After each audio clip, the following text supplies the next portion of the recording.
ગયા વખતે આપણે 2 શ્લોકનું અધ્યયન ટીકા સાથે સંપન્ન કર્યું. પુષ્ટિ પ્રવાહ મર્યાદા વિશેષેણ પૃથક પૃથક જીવદેહ ક્રિયાભેદે પ્રવાહેણ ફલેન ચ વક્ષ્યામિ સર્વસંદેહા ન ભવિષ્યંતિ યત્શ્રુતે ભક્તિમાર્ગસ્ય કથનાત પુષ્ટિરસ્થિતિ નિશ્ચય. પુષ્ટિ પ્રવાહ અને મર્યાદા એ ત્રણેય જુદા જુદા માર્ગ છે. તેમના જીવ, તેમના દેહ અને એમની ક્રિયા સૃષ્ટિની પરંપરાથી અને એને જે પ્રાપ્ત થતું ફલ છે તે બધું જ જુદા જુદા છૂટા પાડીને હું કહીશ. અને આ રીતના જીવદેહ ક્રિયા ભેદનો અને ફલનો પ્રકાર સાંભળવાથી જીવની બાબતમાં કોઈ જાતના સંદેહ નહીં રહે. ત્યાર પછી શ્રી મહાપ્રભુજી ત્રણેય માર્ગના ભેદને સિદ્ધ કરનારા પ્રમાણોનું સંકલન કરી રહ્યા છે. ભક્તિ માર્ગસ્ય કથનાત પુષ્ટિરસ્થિતિ નિશ્ચય. ભક્તિ માર્ગ એમ કહેવાથી પુષ્ટિ માર્ગ એટલે કે ભગવાનના અનુગ્રહનો માર્ગ છે એવો નિશ્ચય થાય છે. જ્યાં જ્યાં બી ભક્તિની વાત આવે ત્યાં ત્યાં ભગવાનનો અનુગ્રહ છે એવું નિશ્ચય થાય છે. હવે ભગવાનનો જે અનુગ્રહ છે એ બધા ઉપર અલગ અલગ હોય છે.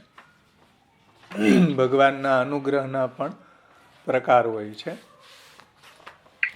તો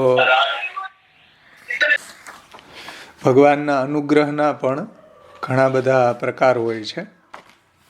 એમાં કયા પ્રકારનો અનુગ્રહ છે એને આપણે કઈ રીતના સમજી શકીએ એ આપણે એના પ્રાપ્ત થતા ફલથી અને જીવનું જે સાધન છે એના દ્વારા એ આપણે ડિસાઈડ કરી શકીએ, નક્કી કરી શકીએ કે કયા પ્રકારનો અનુગ્રહ છે. એટલે ભગવાનના અનુગ્રહ છે મુખ્યત્વે 2 પ્રકારના છે. તમારી આગળ ચાર્ટ હોય ને તો એની અંદર તમે જોઈ શકો છો કે ભગવાનનો અનુગ્રહ સામર્થ્યાનુપાતી પણ હોય છે અને ભગવાનનો અનુગ્રહ છે એ સ્વભાવાનુપાતી અનુગ્રહ હોય છે. તો સામર્થ્યાનુપાતી અનુગ્રહ છે એને સાધારણ પુષ્ટિ કહેવામાં આવે છે અને સ્વભાવાનુપાતી અનુગ્રહ છે એને વિશેષ પુષ્ટિ કહેવામાં આવે છે. હવે પુષ્ટિ એ ભગવાનનો એક અસાધારણ ધર્મ છે. પુષ્ટિને આપણે અનુગ્રહ પણ કહીએ, એના પર્યાયવાચી ઘણા બધા શબ્દો છે. કૃપા પણ કહીએ, પછી પ્રસન્નતા, તોષ, સંતોષ, દયા, ક્ષમા, આવા ઘણા બધા પર્યાયવાચી શબ્દો છે અનુગ્રહના. એટલે આવા અનેક નામોથી આપણે એને ઓળખી શકીએ છીએ. તો ભાગવત આદિ શાસ્ત્રોની અંદર અનેક દૈવીજીવો ઉપર અનેક પ્રકારે ભગવાને પુષ્ટિ, ભગવાને અનુગ્રહ કર્યો હોવાના પ્રસંગો વર્ણવવામાં આવે છે ભાગવતજીમાં. અને એ પુષ્ટિ એ ભગવાનનો અનુગ્રહ આપણે આ ચાર્ટ દ્વારા સમજવો જરૂરી છે. એમાં તમે જુઓ ચાર્ટની અંદર પ્રથમ બ્રહ્મ સચ્ચિદાનંદ, બ્રહ્મ છે એ સચ્ચિદાનંદ રૂપ છે અને રમણ ઈચ્છા કે લીએ વિચરણ શુદ્ધ જીવ ચિદંશ આનંદ કા તીરો ભાવ. એટલે ભગવાને સ એકાકી ન રમતે સ એકોહમ બહુશ્યામ પ્રજાએ એ રીતના ભગવાને રમણની ઈચ્છા કરી ત્યારે ભગવાનમાં સચ્ચિદાનંદમાંથી સદંશમાંથી બધા જળ સૃષ્ટિ પ્રગટ થઈ, ચિદંશમાંથી જીવ સૃષ્ટિ પ્રગટ થઈ અને ભગવાનના આનંદાંશમાંથી અંતર્યામી પ્રગટ થયા જે હરેક જીવનું નિયમન કરે છે.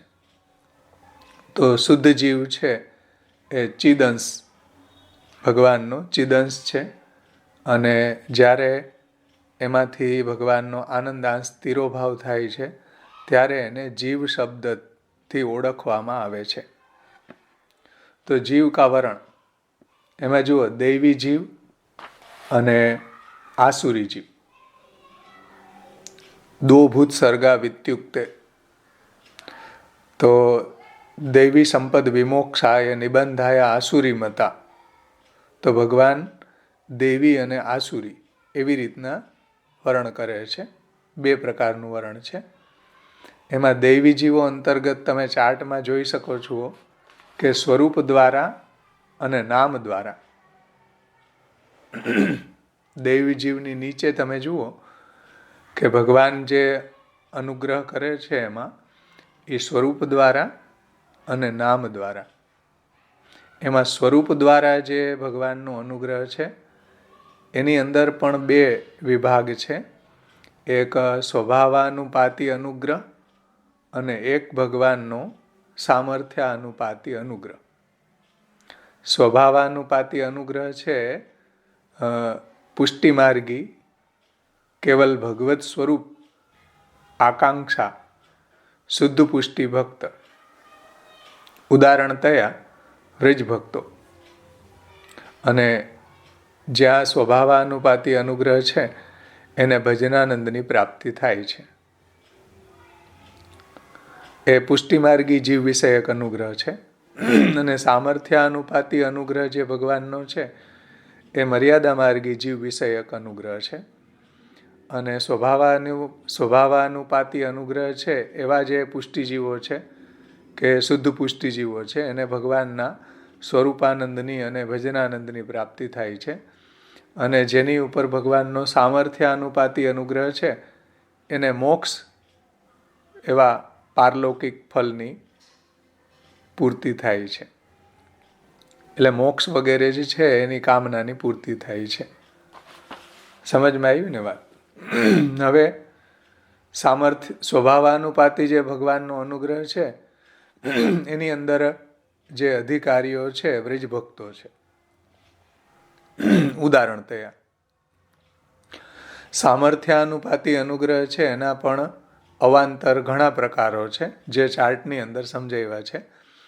કે ભગવાનનો સામર્થ્યાનુપાતી અનુગ્રહ છે એ સુસાધન જીવો ઉપર ભગવાન કરે છે, નિસાધન જીવો ઉપર ભગવાન એવો અનુગ્રહ કરે છે, અને દુષ્ટ સાધન જીવો ઉપર પણ ભગવાન એવો અનુગ્રહ કરે છે. સામર્થ્યાનુપાતી અનુગ્રહ. સમજમાં આવ્યું ને વાત? એમાં તમે જુઓ સુસાધન જીવો ઉપર જે ભગવાન અનુગ્રહ કરે છે સામર્થ્યાનુપાતી અનુગ્રહ, એમાં પાછા 2 પ્રકાર છે. એના અવાંતર 2 પ્રકાર છે. એના પેટા પ્રકાર 2 છે.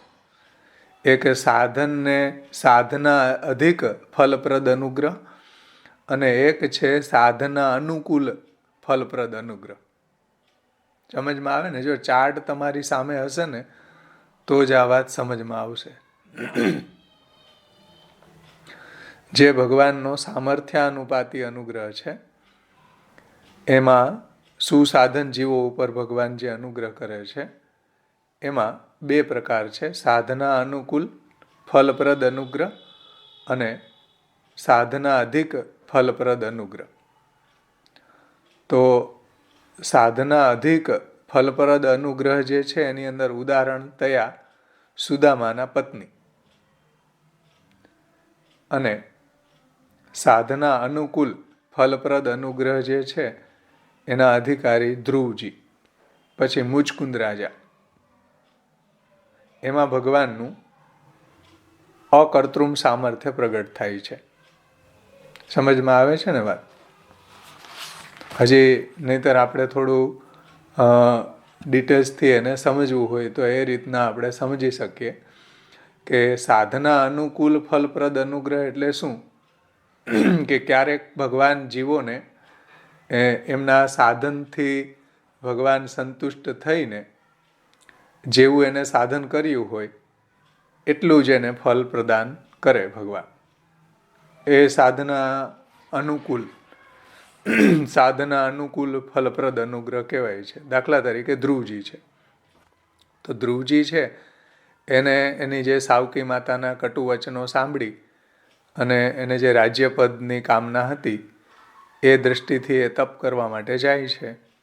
અને જ્યારે તપ કરે છે ત્યારે ભગવાન એને એનું જે સાધન છે એને જોઈને સાધના અનુકૂળ ભગવાન અનુગ્રહ કરી અને એને રાજ્યપદની પ્રાપ્તિ કરાવે છે. તો એ સાધના અનુકૂળ ફલ આપનારો અનુગ્રહ કહેવાય. સમજમાં આવી ને વાત? પછી સાધના અધિક ફલપ્રદ અનુગ્રહ એટલે શું? તો જે જીવો છે એણે જે સાધન કર્યું છે એના કરતાં પણ વિશેષ અનુગ્રહ ભગવાન એની ઉપર કરે છે. એ સાધના અધિક ફલપ્રદ અનુગ્રહ કહેવાય છે. જેવી રીતના સુદામાના પત્ની હતા તો ખૂબ દરિદ્ર હતા, નિષ્કિંચન હતા, અને સુદામા ભગવાનના મિત્ર હતા. તો સુદામાના જે પત્ની છે એ ભગવાનની પાસે સુદામાને મોકલે છે દ્રવ્ય માગવા માટે. તો ભગવાનને ગિફ્ટ તરીકે શું આપવું? ઘરમાં તો કંઈ હતું નહીં, તો એક મુઠ્ઠી પૌવા આપ્યા. સુદામાને કાંઈ નથી જોતું, એના પત્નીને જોઈએ છે. એટલે સુદામાને મોકલ્યા. પત્નીને વશ થઈને સુદામા પણ ગયા. લોકની અંદર જેમ પત્નીની આજ્ઞાનું પાલન પુરુષ કરે એવી રીતના સુદામા ભગવાન પાસે જાય છે, પણ ભગવાન પાસે માગી નથી શકતા. ભગવાન એના એક મુઠ્ઠી પૌવા આરોગી અને ઇન્દ્રનો વૈભવ એને આપી દે છે. તો આ સાધના અધિક ફલપ્રદ અનુગ્રહ કહેવાય. એવી સાધન એમાં શું કર્યું? કાંઈ જ નથી કર્યું. છતાં પણ ભગવાને ઇન્દ્રનો વૈભવ એને પ્રદાન કરી દીધો. એટલે શ્રી મહાપ્રભુજી પણ પુરુષોત્તમ સહસ્ત્રનામમાં એક નામ આ પ્રસંગનું આપે છે કે સુદામા રંક ભાર્યાર્થ ભૂમ્યા નિતેન્દ્ર વૈભવ. સુદામાની રંક જે ભાર્યા છે એને ઇન્દ્રનો વૈભવ આપવાવાળા ભગવાન. સુદામા રંક ભાર્યાર્થ ભૂમ્યા નિતેન્દ્ર વૈભવ. સુદામાની રંક ભાર્યાને ઇન્દ્રનો વૈભવ પ્રદાન કરવાવાળા ભગવાન. તો આ સાધના અધિક ફલપ્રદ અનુગ્રહ કહેવાય. એમાં સાધન એને શું કર્યું? એક મુઠ્ઠી પૌવા ભગવાનને આપ્યા. એના બદલામાં ભગવાને ઇન્દ્રનો વૈભવ એને આપી દીધો. તો આ સાધના અધિક ફલપ્રદ અનુગ્રહ કહેવાય. એમાં ભગવાને સુદામાને તો કાંઈ આપ્યું નહીં. સુદામા તો ભગવાનના નિષ્કામ ભક્ત હતા, એને તો કાંઈ જોઈતું હતું નહીં, ભગવાનની ભક્તિથી જ સંતુષ્ટ હતા. એટલે ભગવાને પાછળથી આપ્યું, સુદામાને ન આપ્યું. સુદામાની રંક ભાર્યાને આપ્યો. અને જ્યારે સુદામા ફરીથી ઘરે જતા હતા ત્યારે રસ્તામાં એને ભગવાન પ્રત્યે કોઈ દોષારોપણ ન થયું કે ભગવાને મને કાંઈ ન આપ્યું. આવો અન્યથા ભાવ ભગવાનની અંદર એને ન થયો. કારણ કે સુદામા જાણે છે ભગવાનના સ્વરૂપને, ભગવાનના મહાત્મ્યને, ભગવાનના મિત્ર હોવા છતાંય ભગવાને એને કાંઈ ન આપ્યું. એટલે રસ્તામાં ખૂબ સુંદર એની ભાવનાઓ સુદામાના હૃદયમાં પ્રગટ થઈ કે પ્રભુએ મને ધન આપ્યું નહીં એ બહુ સારું થયું. પ્રભુ મારી ઉપર બહુ કૃપા કરી કે જો મને ધન આપ્યું હોય તો હું ભગવાનને ભૂલી જાઉં. એટલે ભગવાને એને કંઈ ન આપ્યું એમાં પણ એને ભગવાનનો ગુણ દેખાય છે. સમજો, આ ભક્તની ઓળખ છે કે ભગવાન જે રીતના રાખે એ રીતના ભક્ત રહેવા તૈયાર છે. નો ઓબ્જેક્શન. આ ભોગ્ય ભાવ છે ભક્તનો. એવું ભક્ત નથી કહેતા કે મને ધન આપો, આ આપો, તે આપો.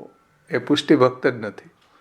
સુદામાની ઓળખ જુઓ તમે કે કંઈ ન આપ્યું તોય ભગવાન પ્રત્યે એને અભાવ નથી આવ્યો. અને રસ્તામાં એવું ભાવન કરે છે કે ભગવાને મને કાંઈ ન આપ્યું, બહુ સારું થયું, ભગવાને મારી ઉપર અનુગ્રહ કર્યો, પ્રભુએ મારું ખૂબ હિત વિચાર્યું કે પ્રભુએ જો મને ધન આપ્યું હોત તો હું બહુ મતવાલો થઈ અને ભગવાનના ભક્તિને, ભગવાનના સ્વરૂપને હું ભૂલી જાત.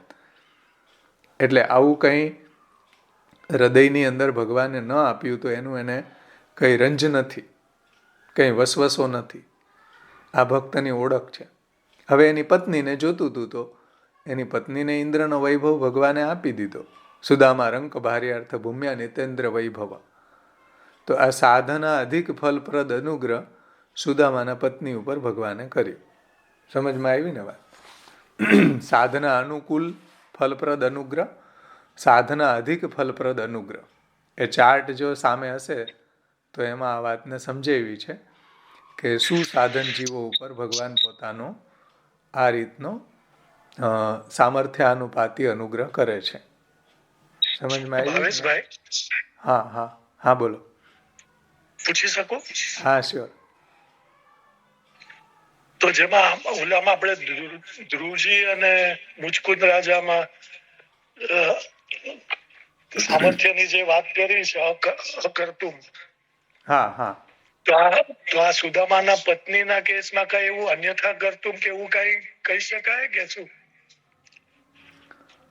એમાં ભગવાને પોતાની કર્તૃમ સામર્થ્ય વાપરી છે કે સાધન કાંઈ નથી છતાં પણ વિશેષ ફલદાન કરી દીધું. તો ત્યાં ભગવાનની કર્તૃમ સામર્થ્ય આપણે સમજી શકીએ. અને ધ્રુવજી છે મુચકુંદના પ્રસંગમાં આપણે જોઈએ તો એને સાધન કર્યું હતું એ પ્રમાણે ભગવાને એને ફલદાન આપ્યું. એટલે ભગવાનની ત્યાં અકર્તૃમ સામર્થ્ય પ્રગટ થઈ. અકર્તૃમ સામર્થ્ય એટલા માટે કે ભગવાનને વિશેષ ફલ ન આપવું હોય તો ન પણ આપે. જેટલું સાધન હોય એટલું જ ફલ આપે. તો ભગવાનને ન આપવું હોય તો નહીં આપે. બધી જ કન્ડિશન કમ્પ્લીટ હોય. જેમ મુચકુંદ હતા તો મુચકુંદને ભગવાનનું દર્શન થઈ ગયું છતાં એને મોક્ષ એને માગ્યો ભગવાન પાસે તોય ન આપ્યું. ભગવાને એને કહ્યું કે ભાઈ તમે ક્ષત્રિય હોવાના કારણે ઘણા બધા પશુઓની હિંસા કરી છે, મૃગ્યા કર્યા છે, તો આ હિંસાનું જે પાપ લાગ્યું છે એટલા માટે તમે તપ કરવા જાઓ.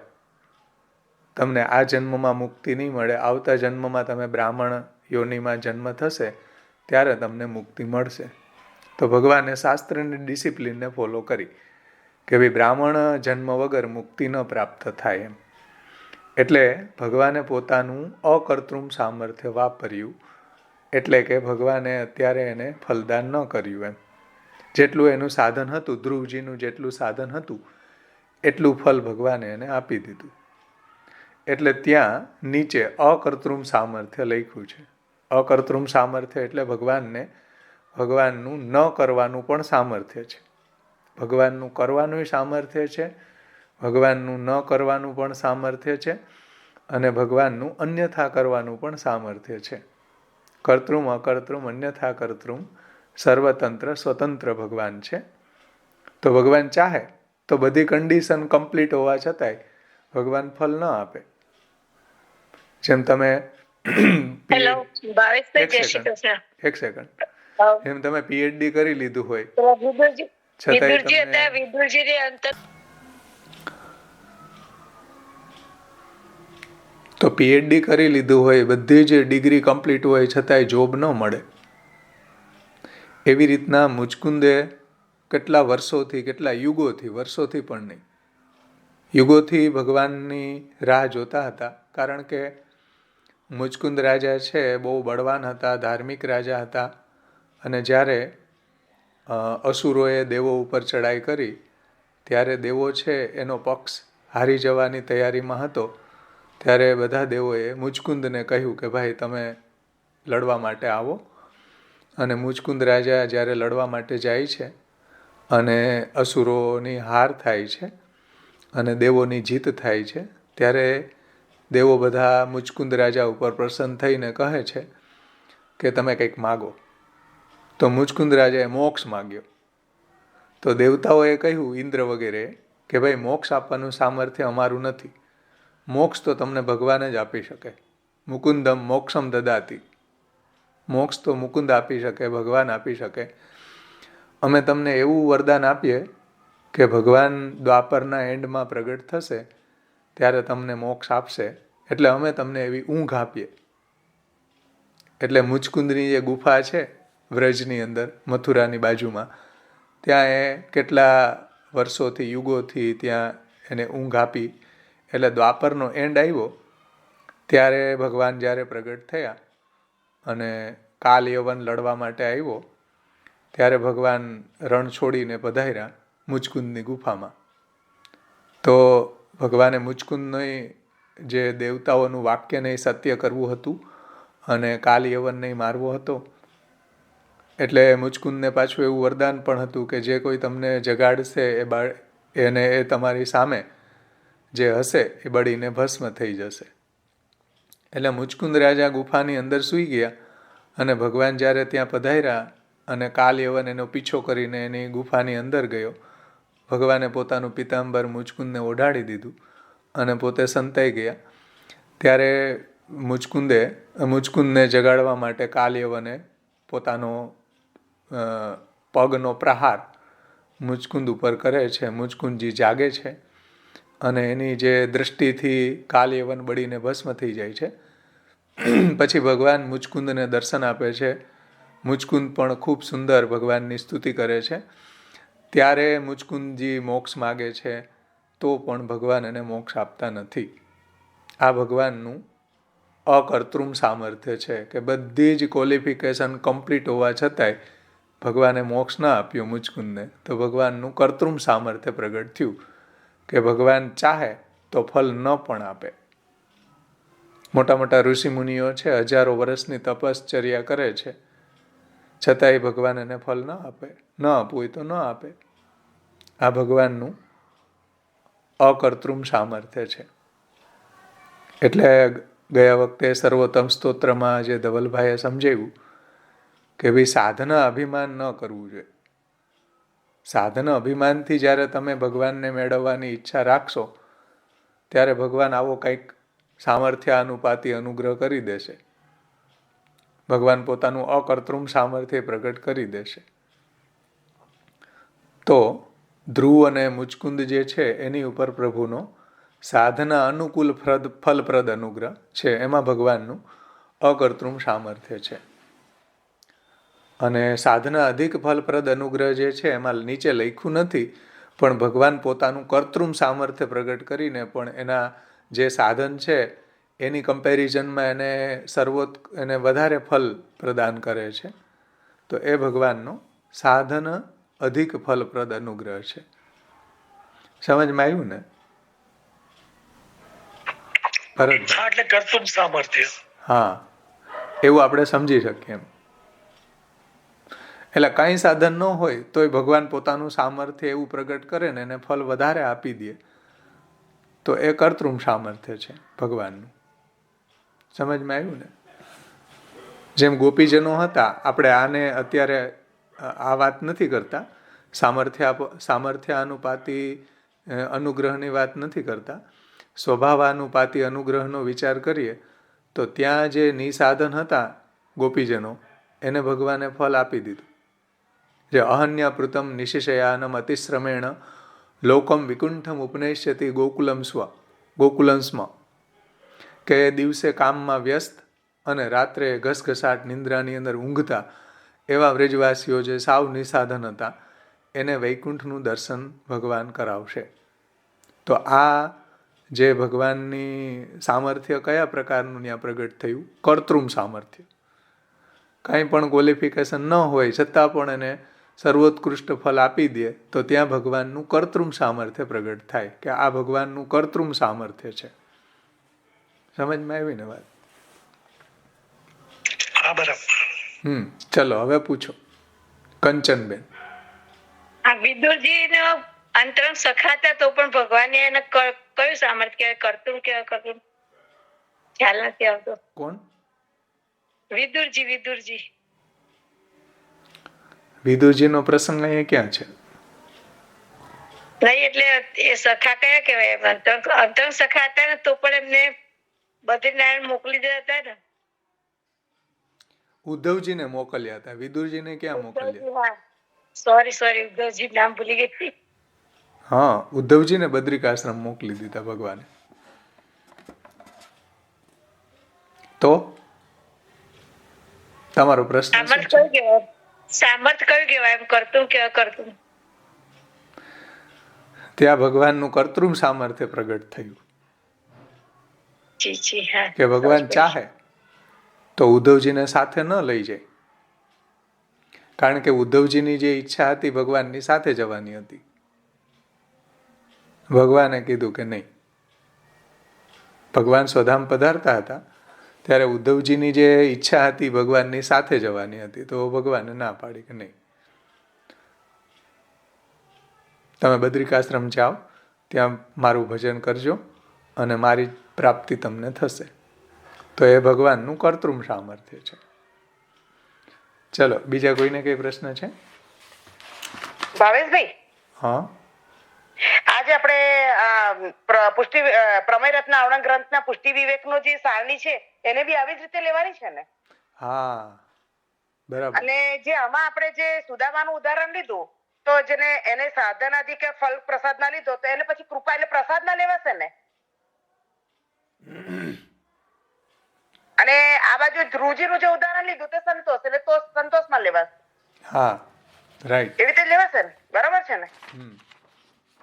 એટલે ભગવાનનો જે અનુગ્રહ છે એના ઘણા બધા પર્યાયવાચી શબ્દો છે, જે આપણે હમણાં જોઈએ ને કે દયા, સંતોષ, પ્રસન્નતા, ક્ષમા. તો એવી રીતના આપણે જે સાધના સુસાધન જીવ વિષયક જે અનુગ્રહ છે ભગવાનનો, એમાં જેણે સાધન કર્યું હોય એની ઉપર ભગવાનનો સંતોષ થાય. તો એ જે ભગવાનનો અનુગ્રહ છે સુસાધન જીવો ઉપર, સમજો, એ સુસાધન જીવો ઉપર અનુગ્રહ છે ભગવાનનો, એને તોષ કહેવાય. સમજમાં આવ્યું ને? હા હા.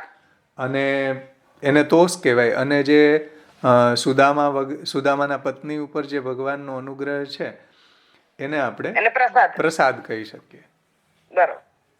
બરાબર, રાઈટ. પ્રસાદ. ત્યાં નીચે ચાર્ટ જે છે એની અંદર તમે એ રીતના લખી શકો કે પ્રસાદ.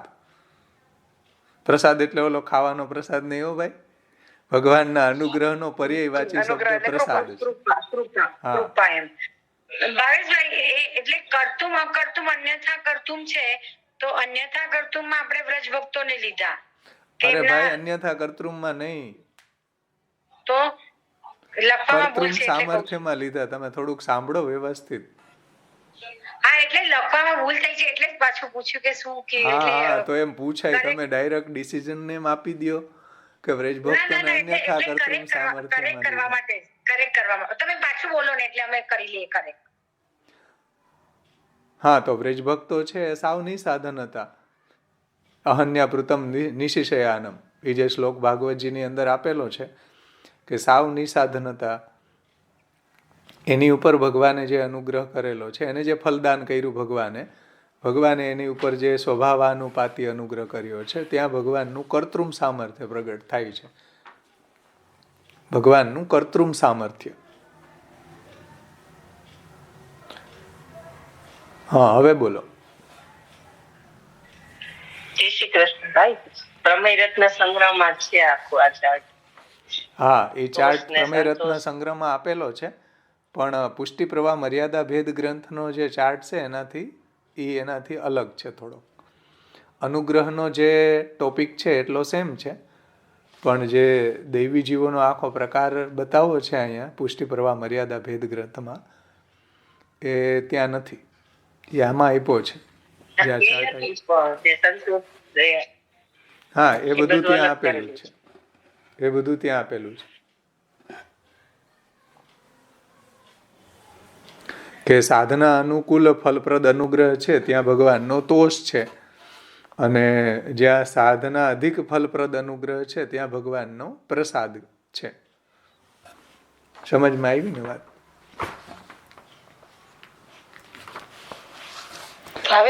હા, આ તો તમે અવતાર કાળના ઉદાહરણ આપ્યા. હવે અનવતાર કાળમાં આવું થતું હશે? થાય જ છે ને. અનવતાર કાળની અંદર પણ ભગવાનનો આવો અનુગ્રહ હોય છે. એટલે એના ફલ ઉપરથી આપણે નક્કી કરી શકીએ એમ, એને કયા પ્રકારનું ફલ પ્રાપ્ત થઈ રહ્યું છે એ કયા પ્રકારનું સાધન કરી રહ્યો છે એના ઉપરથી આપણે આ ડિસાઈડ કરી શકીએ કે આને કયા પ્રકારનું ફળ મળશે. જેમ બે અહીંયા અનુગ્રહ બતાવ્યા ને, સામર્થ્યાનુપાતી અનુગ્રહ અને સાધારણ અનુગ્રહ. એક વિશેષ અનુગ્રહ, સ્વભાવાનુપાતી અનુગ્રહ જે ભગવાનનો છે એ વિશેષ અનુગ્રહ કહેવાય છે, અને સામર્થ્યાનુપાતી જે અનુગ્રહ છે એ સાધારણ અનુગ્રહ કહેવાય છે. તો ભગવાનના અનુગ્રહનો જે અનુભવ છે એ આપણને પ્રત્યક્ષ રીતે તો થઈ નથી શકતો, તો એને સમજવો કેમ? ભગવાનનો અનુગ્રહ કાંઈ દેખાતો જ નથી કોઈ જીવમાં, તો એને ઓળખવો કેમ? એ કઈ રીતના ઓળખી શકાય ભગવાનનો અનુગ્રહ? શ્રી મહાપ્રભુજીએ પણ આ વાત નિબંધમાં સમજાવી છે કે કૃપા પરિજ્ઞાનંચ માર્ગ રૂચ્યાયમ નિશ્ચિયતે. કૃપાનું પરિજ્ઞાન કરવું કેમ? કૃપા પરિજ્ઞાનંચ માર્ગ રૂચ્યાયમ નિશ્ચિયતે. જેની ઉપર હરિની કૃપા છે, એટલે પુષ્ટિ માર્ગની અંદર, એ પુષ્ટિ માર્ગની વાત મહાપ્રભુજી ત્યાં નિબંધમાં કરે છે કે જેની ઉપર હરિની કૃપા છે એને પુષ્ટિ સંપ્રદાયમાં મહાપ્રભુજીની વાણીમાં મહાપ્રભુજીએ ઉપદિષ્ટ જે ભક્તિનો પ્રકાર કે સેવાનો પ્રકાર કે શરણાગતિનો પ્રકાર કે સમર્પણનો પ્રકાર બતાવ્યો છે, એમાં એની રુચિ, એમાં એની નિષ્ઠા જો હશે તો સમજવાનું કે એ જીવ ઉપર ભગવાનનો સ્વભાવાનુપાતી અનુગ્રહ છે. અને જે જીવોને જપ, તપ, હોમ, વ્રત આવા જે સાધનોમાં નિષ્ઠા હોય એની ઉપર ભગવાનનો સામર્થ્યાનુપાતી અનુગ્રહ છે, જે મર્યાદા માર્ગી જીવ વિષયક હોય છે. અને સ્વભાવાનુપાતી અનુગ્રહ જે છે એ પુષ્ટિ જીવ વિષયક હોય છે. એટલે એના સાધન અને ફલ ઉપરથી આપણે એને સમજી શકીએ. સમજમાં આવ્યું ને? એને ઓળખી જોઈને ન ઓળખી શકીએ. એમાં બી કરતું અકર્તું અન્યથા કરતું આવી શકે ને? હા, આવી શકે ને. અમે એક વખત ગુલાબના ફૂલોની કલમ લેવા ગયા, તો એણે કહ્યું કે આ સફેદ ફૂલની કલમ છે, સફેદ ગુલાબની કલમ છે, આ લાલ ગુલાબની કલમ છે, આ છે ગુલાબી, આછો ગુલાબીની કલમ છે. હવે જોવામાં તો ત્રણેય એક જ સરખી લાગતી હતી, તો કેમ નક્કી કરવું? તો ઓલા માળીએ કીધું કે ભાઈ જ્યારે ફૂલ આવશે ત્યાં તમને એ સમજાશે. એવી રીતના મહાપ્રભુજી પણ આ વાત અહીંયા કહે છે કે જ્યારે એનું ફલ મળે ત્યારે એ કયા પ્રકારનો અનુગ્રહ હતો એ ઉપરથી આપણે સમજી શકીએ. કયા પ્રકારનું ફલ મળ્યું, કયા પ્રકારનું એને સાધન કર્યું, એના ઉપરથી આપણે નક્કી કરી શકીએ કે આ અનુગ્રહ ભગવાનનો કયા પ્રકારનો છે. એટલે ભાગવતજીની અંદર સુખદેવજી આજ્ઞા કરે છે કે નૈમમ વિરંચો ન ભવો ન શ્રી રપ્યંગ સંશ્રયા પ્રસાદો લે ભીરે ગોપી યત્તત પ્રાપ વિમુક્તિદા. મોક્ષદાતા ભગવાનનો જે કૃપા પ્રસાદ જેવો વ્રજભક્તો ઉપર છે, જેવો ગોપીજનો ગોપી યશોદાજી ઉપર છે, એવો કૃપા પ્રસાદ તો ભગવાને નૈમમ વિરંચ્યો બ્રહ્માજી ઉપર પણ ન કર્યો, ન ભવો શિવજી ઉપર પણ એવો કૃપા પ્રસાદ ભગવાને ન કર્યો, ન શ્રી રપ્યંગ સંશ્રયા ભગવાનની જે અર્ધાંગીની લક્ષ્મી ઉપર પણ આવો કૃપા પ્રસાદ ન કર્યો, એવો કૃપા પ્રસાદ ભગવાને ગોપી યશોદાજી ઉપર કર્યો.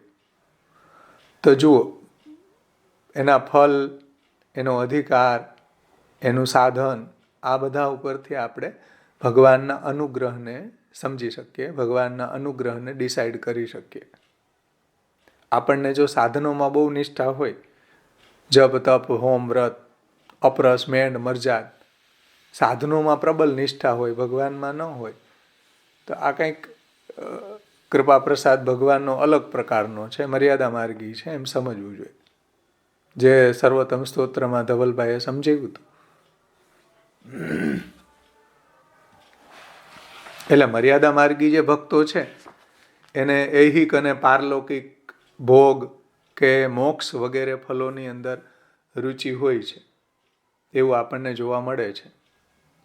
એને આ ऐहिक ફલ કે પારલૌકિક ફલ કે ભોગ કે મોક્ષ આવા ફલોમાં જેને રુચિ હોય છે એ મર્યાદા માર્ગી જીવો છે, જેની ઉપર ભગવાનનો સામર્થ્યાનુપાતી અનુગ્રહ છે. અને જે પુષ્ટિ ભક્તો હોય છે એને આલોક અને પરલોકના કોઈ ફલની આકાંક્ષા હોતી નથી. એકમાત્ર ભગવાન જ જોઈએ, ભગવાનની સેવા જ જોઈએ, ભગવાનનું ભજન જ જોઈએ. જેમ વૃત્ર કહે છે કે નનાગ પૃષ્ઠમ ન ચ પારમેષ્ઠ્યમ ન સાર્વભૌમમ ન રસાધિપત્યમ ન યોગ સિદ્ધિર અપુનર્ભવમ વા સમંજસ્ત્વામ વિરહ્ય કાંક્ષે.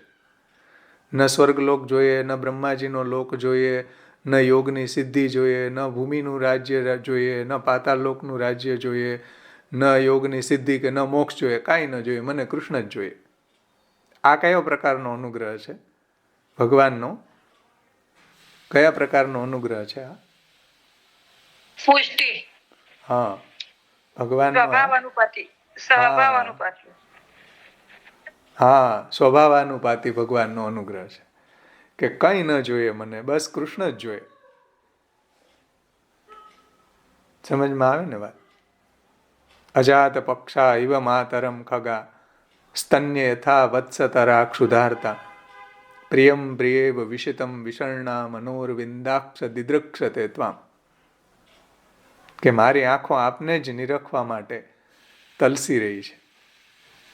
જેવી રીતના ગાયનું વાછરડું છે એ ગાયના દુગ્ધપાન માટે તરસી રહ્યું હોય છે, જેવી રીતના જેની પાંખો ફૂટી નથી એવા નાના નાના પક્ષીઓના બચ્ચા એની માની રાહ જોવે છે ચણ માટે, જેમ પ્રિયતમા છે એ પરદેશ ગયેલા પોતાના પ્રિયતમની રાહ જોવે છે, એવી રીતના હે અરવિંદાક્ષ, હે કમલનયન, હું આપને નિરખવા માટે મારી નેત્ર આપની રાહ જોઈ રહ્યા છે. તો આ કેવો ભગવાનનો અનુગ્રહ છે, સ્વભાવાનુપાતી ભગવાનનો અનુગ્રહ છે. તો આ પુષ્ટિ ભક્તિ છે. સમજમાં આવી ને?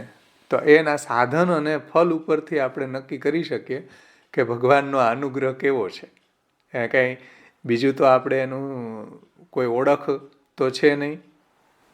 અનુગ્રહની ઓળખ શું?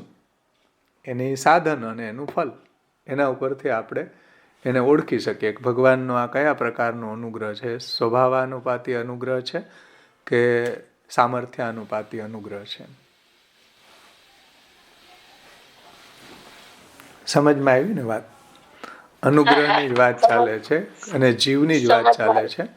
પુષ્ટિ પ્રવાહ મર્યાદા ભેદ ગ્રંથ જ ચાલે છે. આ કંઈ અલગ વિષય નથી હો. કારણ કે શ્રી મહાપ્રભુજીએ ભક્તિ માર્ગસ્ય કથનાત પુષ્ટિરસ્તિતિ નિશ્ચય આ વાત કરી છે કે ભક્તિ માર્ગ એમ કહેવાથી ભગવાનનો અનુગ્રહ ત્યાં બોલી રહ્યો છે. તો એની ચર્ચા અહીંયા કરવામાં આવી રહી છે. ચાર્ટમાં પણ આ બધા જીવોના સંદર્ભમાં જ વાત સમજાવી રહી છે. દૈવી જીવોની વાત ચાલી રહી છે. દૈવી જીવોમાં મર્યાદા માર્ગી દૈવી જીવો પણ છે અને પુષ્ટિ માર્ગી દૈવી જીવો પણ છે. તો મર્યાદા માર્ગી દૈવી જીવો ઉપર કયા પ્રકારનો અનુગ્રહ હોય અને પુષ્ટિ માર્ગી દૈવી જીવો ઉપર કયા પ્રકારનો અનુગ્રહ હોય એ અહીંયા ચાર્ટમાં સમજાવ્યું. જે મહાપ્રભુજીએ ભક્તિ માર્ગસ્ય કથનાત પુષ્ટિરસ્તિતિ નિશ્ચય એમ કહી રહ્યા છે. એટલા માટે ચલો, કોઈને કંઈ પ્રશ્ન ન હોય તો આપણે ચાર્ટમાં આગળ વધીએ.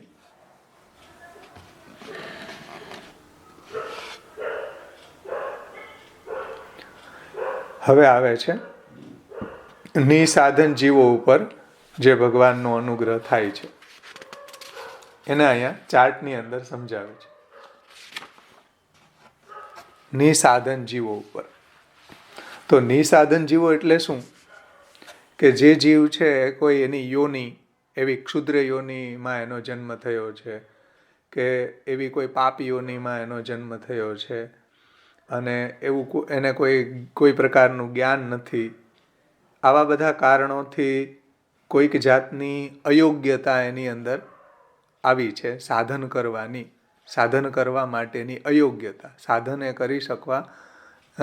કરી નથી શકતા એની કોઈક આવી અયોગ્યતા છે. શાસ્ત્રમાં બતાવેલા જે સાધનો છે કર્મ, જ્ઞાન, ઉપાસના વગેરે, તો એ કરવા માટે એની યોગ્યતા નથી. એટલે એવી યોનિમાં એનો જન્મ છે. એવો કોઈ એનો દેહ છે, કોઈ એની એવી આયુષ્ય છે, કોઈ એની પાપ યોની છે, કોઈ એવી ક્ષુદ્ર યોની છે. એના કારણે આવેલી જે જાતની અયોગ્યતાને કારણે પોતાની મનોકામના પૂર્ણ કરવા માટે કોઈ પણ જાતના પ્રયત્નો કરી શકતા નથી. એવા જીવને નિસાધન જીવ કહેવામાં આવે છે. સમજમાં આવી વાત? નિસાધન જીવો.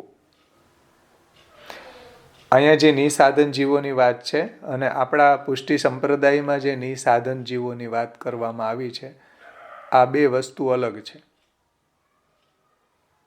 સમજમાં આવે ને વાત? નિસાધનતા કે નિસાધન ભાવ કે નિસાધન જીવ, આવા જે શબ્દો આપણા સંપ્રદાયમાં વાપરી રહ્યા છીએ એ અલગ વાત છે. અહીંયા જે નિસાધન જીવ છે, જે સામર્થ્યાનુપાતી અનુગ્રહની નીચે આવી રહ્યા છે, સુસાધન જીવ, સુસાધન જીવ વિષયક અનુગ્રહ, નિસાધન જીવ વિષયક અનુગ્રહ. તો નિસાધન જીવ વિષયક અનુગ્રહ છે એ મર્યાદા માર્ગી ભક્તો ઉપર થઈ રહ્યો છે. તો આ જે નિસાધન જીવ છે એ અલગ વાત છે. અને પુષ્ટિ માર્ગ એટલે આપણા પુષ્ટિ સંપ્રદાયમાં જે નિસાધન જીવો છીએ, આપણે સાધના અભિમાનનો ત્યાગ કરવો જોઈએ, નિસાધન ભાવ રાખવો જોઈએ, આવા જે શબ્દો આપણે વાપરતા હોઈએ છીએ, તો એ નિસાધન ભાવ કે નિસાધન જીવ, આવું જે આપણા સંપ્રદાયની અંદર શબ્દો વપરાય છે એ અલગ છે. સમજમાં આવી ને વાત? આપણે ત્યાં જે નિસાધન ભાવ રાખવો એનું તાત્પર્ય એવું છે કે સાધનનું અભિમાન ન રાખવું. એમ જે આપણે કરી રહ્યા છીએ, સેવા, કથા, ગુણગાન, શરણાગતિ, સમર્પણ વગેરે વગેરે, જે બી સાધન કરી રહ્યા હોય એનું સાધના અભિમાન ન રાખવું, એ આપણે ત્યાં નિસાધનતા છે. એ આપણે ત્યાં નિસાધન ભાવ છે.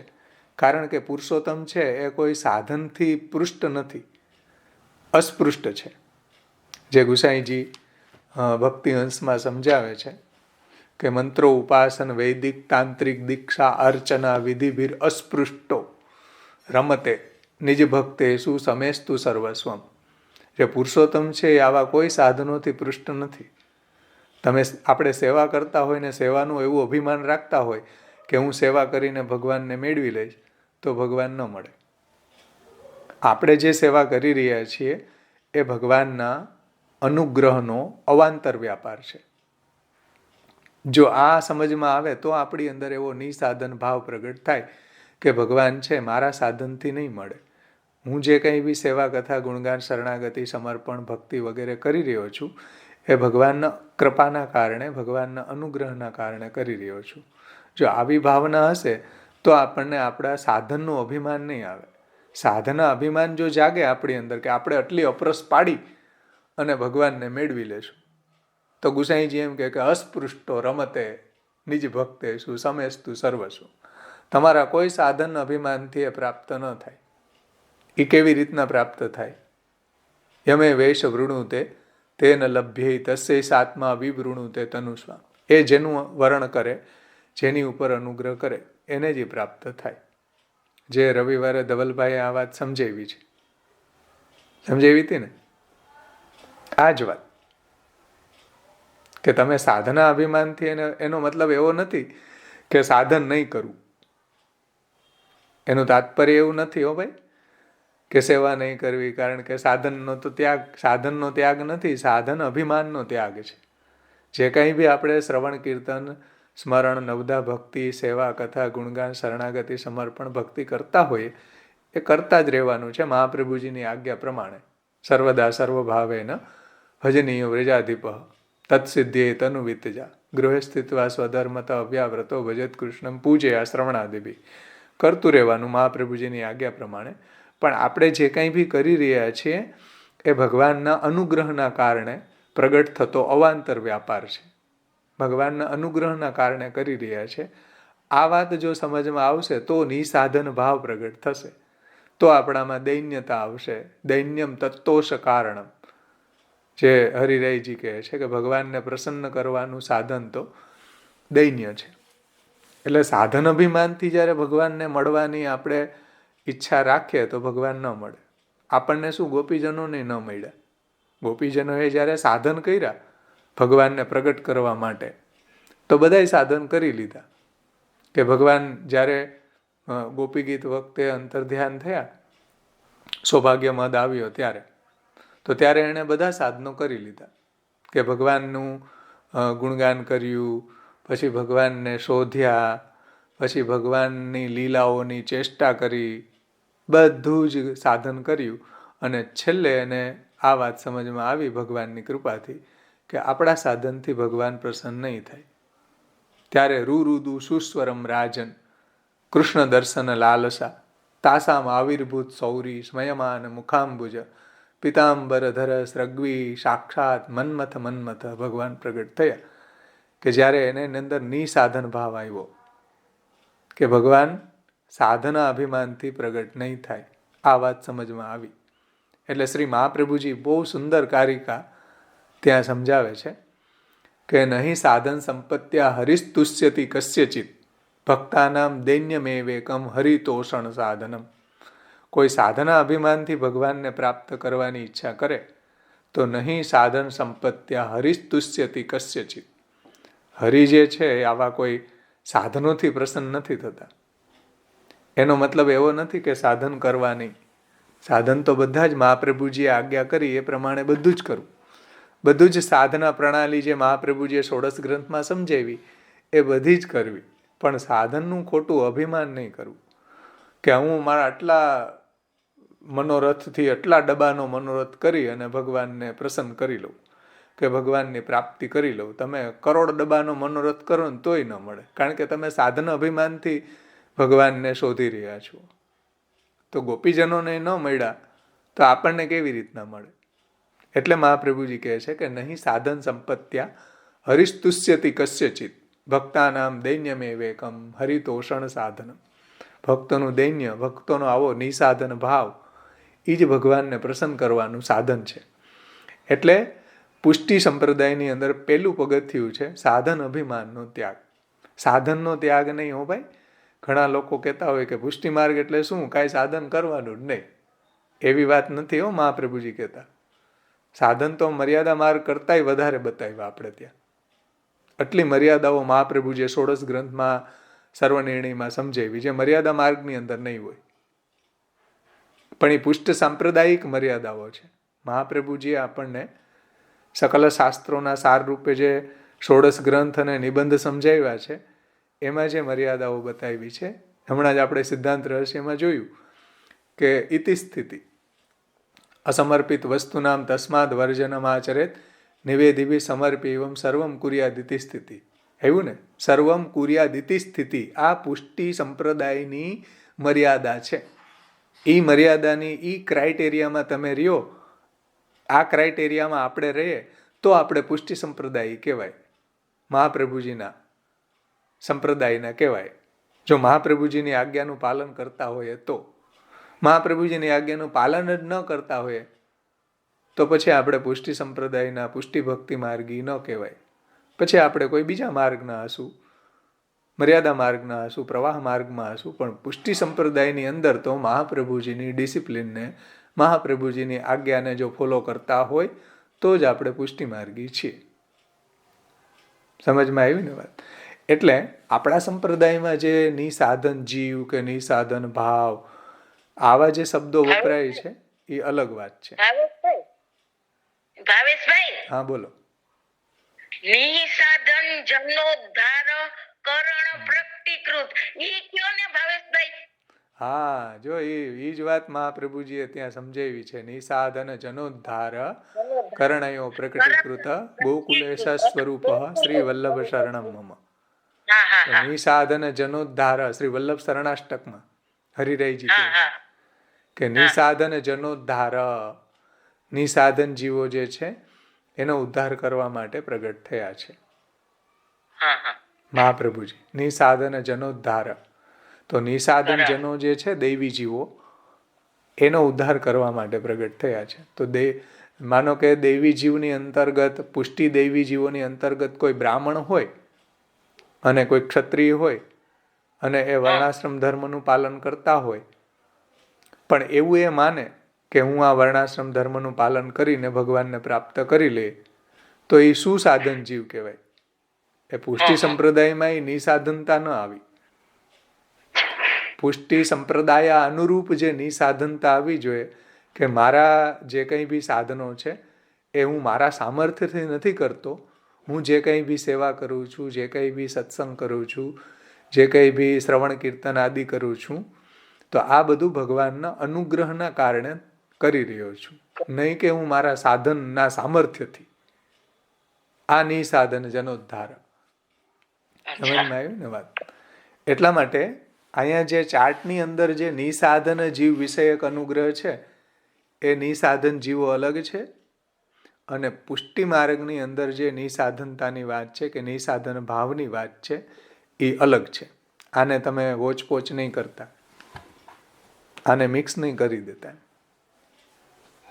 સમજમાં આવી એટલી વાત?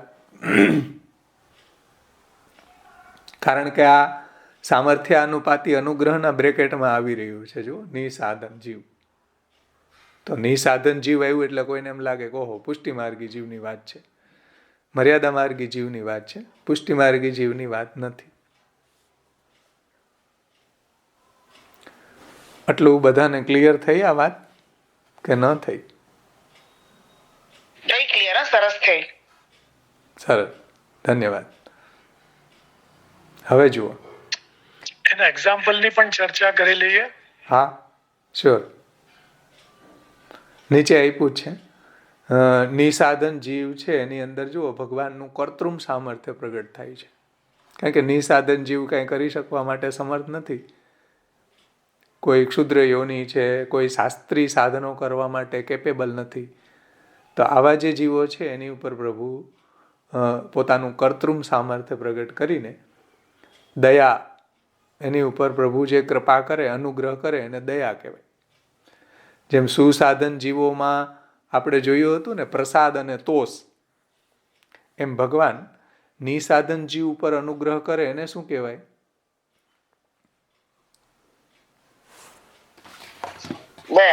દયા. દયા. હા, તો એને દયા કહેવાય. તો દયા છે મુક્તિદાન. ફોર એક્ઝામ્પલ, ગજેન્દ્ર મહાભારત યુદ્ધ કે સૈનિક. તો ગજેન્દ્ર હતા એ નિસાધન હતા. ભાગવતજીમાં એનો પ્રસંગ આવે છે કે કોઈ સાધન એની પાસે હતું નહીં, કે કોઈ ક્વોલિફિકેશન ન હતું, પશુ યોનિમાં હતા, કંઈ સાધન કરવાય સક્ષમ ન હતા. છતાં એને પ્રભુને યાદ કર્યા તો પ્રભુ પ્રગટ થઈને ગજેન્દ્રનો ઉદ્ધાર કર્યો ભગવાને. અને મહાભારતના યુદ્ધના સૈનિકો, મહાભારતના યુદ્ધની અંદર લડતા લડતા જે સૈનિકો છે એની દ્રષ્ટિ મરતી વખતે ભગવાન ઉપર પડી કે ભગવાનની જે રથ હાંકવાની જે છટા છે, અદ્ભુત છટા હતી. ભીષ્મ પિતામહ પણ એની પ્રશંસા કરે છે. ભીષ્મ પિતામહની સ્તુતિની અંદર ખૂબ સુંદર વર્ણન છે ભગવાનની રથ હાંકવાની જે છટા છે. અર્જુનજીનો રથ હાંકી રહ્યા છે. તો આવું જે ભગવાનનું સૌંદર્ય, ભગવાનનું આવું સ્વરૂપ, ભગવાન જે રથ ચલાવી રહ્યા છે અર્જુનજીનો, આવું દર્શન જે યોદ્ધાઓ મરતી વખતે એની દ્રષ્ટિ કેવલ ભગવાન ઉપર ટકી ગઈ થોડી વાર માટે, તો એને ભગવાને જાઓ મુક્તિ, ભગવાને એને મુક્તિ પ્રદાન કરી દીધી. તો આ ભગવાનની જે અનુગ્રહ છે એને શું કહેવાય? દયા. અને આવો અનુગ્રહ છે ભગવાન નિસાધન જીવો ઉપર કરે છે કે જે કોઈ સાધન કરવા માટે સમર્થ નથી. હવે કુરુક્ષેત્રની અંદર જે યોદ્ધાઓ છે એ ભગવાનની સામે લડતા હતા, પાછા સામેના પક્ષમાં લડી રહ્યા હતા, છતાં પણ મૃત્યુ વખતે ભગવાનના સ્વરૂપ ઉપર એની દ્રષ્ટિ પડી ગઈ, ભગવાને એને મુક્તિ આપી દીધી. આ ભગવાનનું કર્તૃમ સામર્થ્ય છે. કાંઈ બી ક્વોલિફિકેશન નથી, છતાંય ભગવાને ફલ આપી દીધું. સમજમાં આવી ને? આવું ક્યાંય જોયું? કોઈ જાતનું ક્વોલિફિકેશન ન હોય અને એને ફલ આપી દે, તો એ ભગવાનનું કર્તૃમ સામર્થ્ય કહેવાય. કરવાનું સામર્થ્ય કે જે કોઈ ન કરી શકે એવું સામર્થ્ય ભગવાનમાં છે. કર્તૃમ સામર્થ્ય ભગવાનનું ત્યાં પ્રગટ થાય છે. એ નિસાધન જીવ વિષયક છે. અને નિસાધન જીવ વિષયક જે ભગવાનનો અનુગ્રહ છે એને દયા કહેવાય.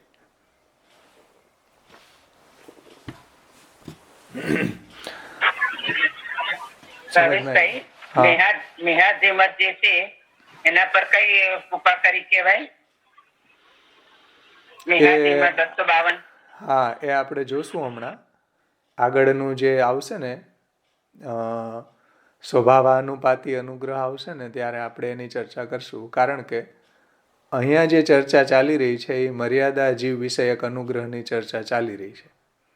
પુષ્ટિ જીવ વિષયક અનુગ્રહની ચર્ચા હજી નથી આવી. એ આના પછીનો જે ટોપિક આવશે ને ચાર્ટમાં ત્યારે આપણે એની પણ ચર્ચા કરશું. ઓકે. હવે જુઓ, આટલું બધાને નિસાધન જીવ વિષયક ભગવાનનો જે અનુગ્રહ છે એ સમજમાં આવી ગયો. એમાં ભગવાનનું કર્તૃમ સામર્થ્ય પ્રગટ થાય છે.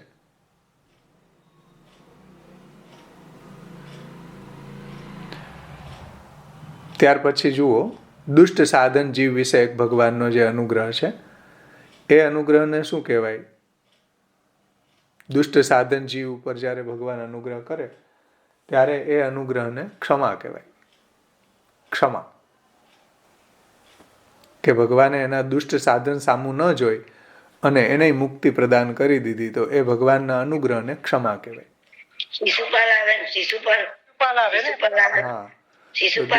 હા, શિશુપાલ, પૂતના, કંસ, આવા બધા જે આવા જીવોને જે ભગવાને મુક્તિ પ્રદાન કરી દીધી ને તો એ દુષ્ટ સાધન જીવો શિશુપાલ છે,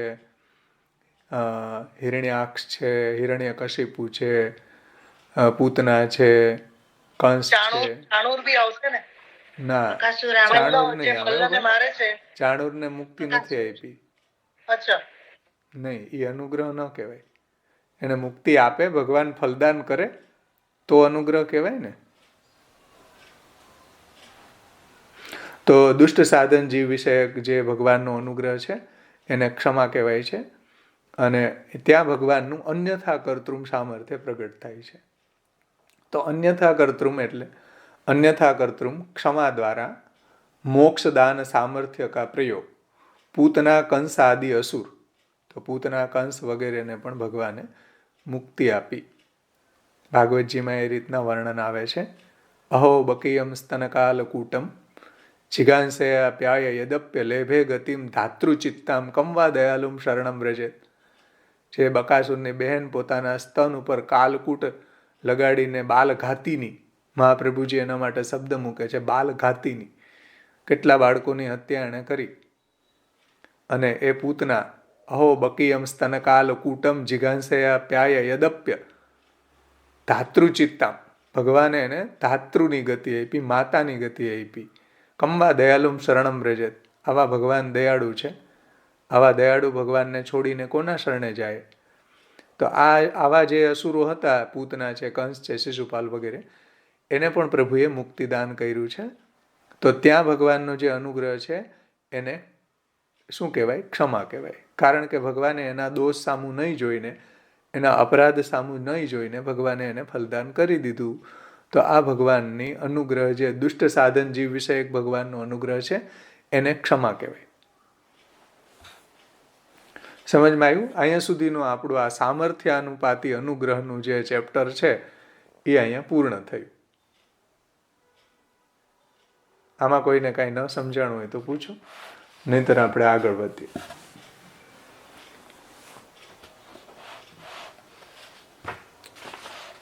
પછી તમે જુઓ ચાર્ટની અંદર સ્વરૂપ દ્વારા ભગવાનનો જે અનુગ્રહ છે, સ્વભાવાનુપાતી અનુગ્રહ, અને ભગવાનનો નામ દ્વારા એટલે અનવતાર દશામાં. હમણાં કોઈએ પ્રશ્ન પૂછ્યો ને, હવે એ વાત આવે છે અનવતાર દશાની. નામમાં અજામેલ આવે ને નામમાં. જો અજામિલ આવશે દુષ્ટ સાધન જીવોમાં. અહીં જે ગણાવે ને પૂતના, શિશુપાલ, આ બધાનો જે ભગવાને ઉદ્ધાર કર્યો ને એ દુષ્ટ સાધન જીવ હતા. દુષ્ટ સાધન જીવ હતા ને, કેવા દુષ્ટ સાધનો કર્યા હતા, છતાંય ભગવાને એનો ઉદ્ધાર કર્યો. તો સ્વરૂપ દ્વારા ઉદ્ધાર ભગવાનનો, અને ભગવાનનો નામ દ્વારા ઉદ્ધાર. તો નામ દ્વારાની અંદર અનવતાર કાલની વાત છે, અને સ્વરૂપ દ્વારા ઉદ્ધાર જે છે એની અંદર ભગવાન અને અવતાર દશાની વાત છે. હવે તમે જુઓ, નામ દ્વારા ઉદ્ધાર જે છે ભગવાનનો, એની અંદર પાછા બે પ્રકાર છે. સ્વભાવાનુપાતી પુષ્ટિમાર્ગી અનુગ્રહ અને સામર્થ્યાનુપાતી પુષ્ટિમાર્ગી અનુગ્રહ. સમજમાં આવે છે વાત? અનવતાર દશામાં પણ ભગવાન આ રીતના સ્વભાવાનુપાતી અનુગ્રહ અને સામર્થ્યાનુપાતી અનુગ્રહ કરે છે. સ્વરૂપ દ્વારા એટલે અવતારકાલીન વાત છે અને નામ દ્વારામાં અનવતારકાલીન વાત છે. તો અનવતાર દશામાં પણ ભગવાન છે બે રીતના ઉદ્ધાર કરે છે, બે પ્રકારના અનુગ્રહ કરે છે. એક સ્વભાવાનુપાતી અનુગ્રહ જે પુષ્ટિમાર્ગી અનુગ્રહ છે, જે વિશેષ અનુગ્રહ છે, અને એક ભગવાનનો સામર્થ્ય અનુપાતી અનુગ્રહ છે જે સાધારણ પુષ્ટિ છે. અને જ્યાં મર્યાદા માર્ગી લખેલું છે ને? હા, તો મર્યાદા માર્ગી હોય જીવો એની ઉપર ભગવાનનો સામર્થ્યાનુપાતી અનુગ્રહ છે અનવતાર દશામાં. એટલે તો ભગવાને કર્મ માર્ગ, જ્ઞાન માર્ગ, જીવના કલ્યાણ માટે નિશ્રેય સાર્થાય ભગવાને કર્મ, જ્ઞાન, ભક્તિ, મર્યાદા ભક્તિ ઇત્યાદિ માર્ગોને પ્રગટ કર્યા છે. ભગવાનની જ્યારે અનવતાર દશા હોય ત્યારે ભગવાન આ માર્ગો દ્વારા એને ફલદાન કરે છે. એટલે ચાર્ટની અંદર તમે જુઓ, સ્વભાવાનુપાતી અનુગ્રહ જે છે એની અંદર પરમાત્મા નિષ્ઠા, ભગવાનમાં નિષ્ઠા એને થાય. ભગવાનમાં નિષ્ઠા જે જીવોને છે એ બધા સ્વભાવાનુપાતી અનુગ્રહવાળા જીવો છે, જેને સ્વરૂપ નિષ્ઠા. સમજમાં આવી ને? ભગવાનના સ્વરૂપમાં જ નિષ્ઠા છે, ભગવાન જ જોઈએ, બીજું કંઈ ન જોઈએ. જે પુષ્ટિ પ્રવાહ મર્યાદા ભેદ ગ્રંથમાં આગળ આવશે, ભગવાન એવ હિ ફલમ સ યથા આવિર્ભવેદ ભુવિ ગુણસ્વરૂપ ભેદેન તથા તેસામ ફલમ ભવે. ભગવાન જ પુષ્ટિ માર્ગી જીવો માટે ફલ છે. ભગવદ રૂપ સેવાર્થમ તત્સૃષ્ટિ નાન્યતા ભવેત. પુષ્ટિ સૃષ્ટિ છે ભગવાનની રૂપ સેવા માટે જ પ્રગટ થઈ. રૂપ સેવા એટલે સ્વરૂપ સેવા. એટલે પુષ્ટિ સંપ્રદાયમાં મુખ્ય ભગવત સ્વરૂપ સેવા છે. હવે ભગવત સ્વરૂપ સેવા નથી નભતી તો એના અનુકલ્પ રૂપે કથા પક્ષ આવે છે. શ્રવણ કીર્તન વગેરે કથા પક્ષ જે છે એ જે ભગવાનની સેવા નથી કરી શકતો એના માટે અનુકલ્પ તયા આવી રહ્યો છે. સમજમાં આવ્યું ને? તો રૂપ સેવાની મહત્તા મહાપ્રભુજીએ સમજાવી છે. ભગવદ રૂપ સેવાર્થમ આવા શબ્દો મહાપ્રભુજી ત્યાં મૂકી રહ્યા છે. ભગવદ રૂપ સેવાર્થમ તત્સૃષ્ટિ નાન્યથા ભવેત. ભગવદ રૂપ સેવા માટે પુષ્ટિ દૈવી જીવો ભૂતલ ઉપર પ્રગટ થયા છે. શાસ્ત્રાર્થ નિબંધમાં મહાપ્રભુજી આ વાત સમજાવે છે. કૃષ્ણ શબ્દેન બહિર્ભજન એવ મુખ્યમ. કૃષ્ણ શબ્દથી બહિર્ભજન મુખ્ય છે. બહાર ભગવાનનું જે સેવા છે એની મુખ્યતા બતાવી છે. એટલે જે કંઈ શરણાગતિ છે કે કથા પક્ષ વગેરે જે છે એ બધું અનુકલ્પ છે. મુખ્ય કલ્પ તો ભગવદ રૂપ સેવાર્થમ તત્સૃષ્ટિ નાન્યથા ભવેત. હરેક પુષ્ટિ જીવનો મેન ગોલ આ હોવો જોઈએ, ભગવદ રૂપ સેવાર્થમ. તો એ પુષ્ટિ જીવ છે, તો એની ઉપર ભગવાનનો સ્વભાવાનુપાતી અનુગ્રહ છે એ આપણે સમજી શકીએ.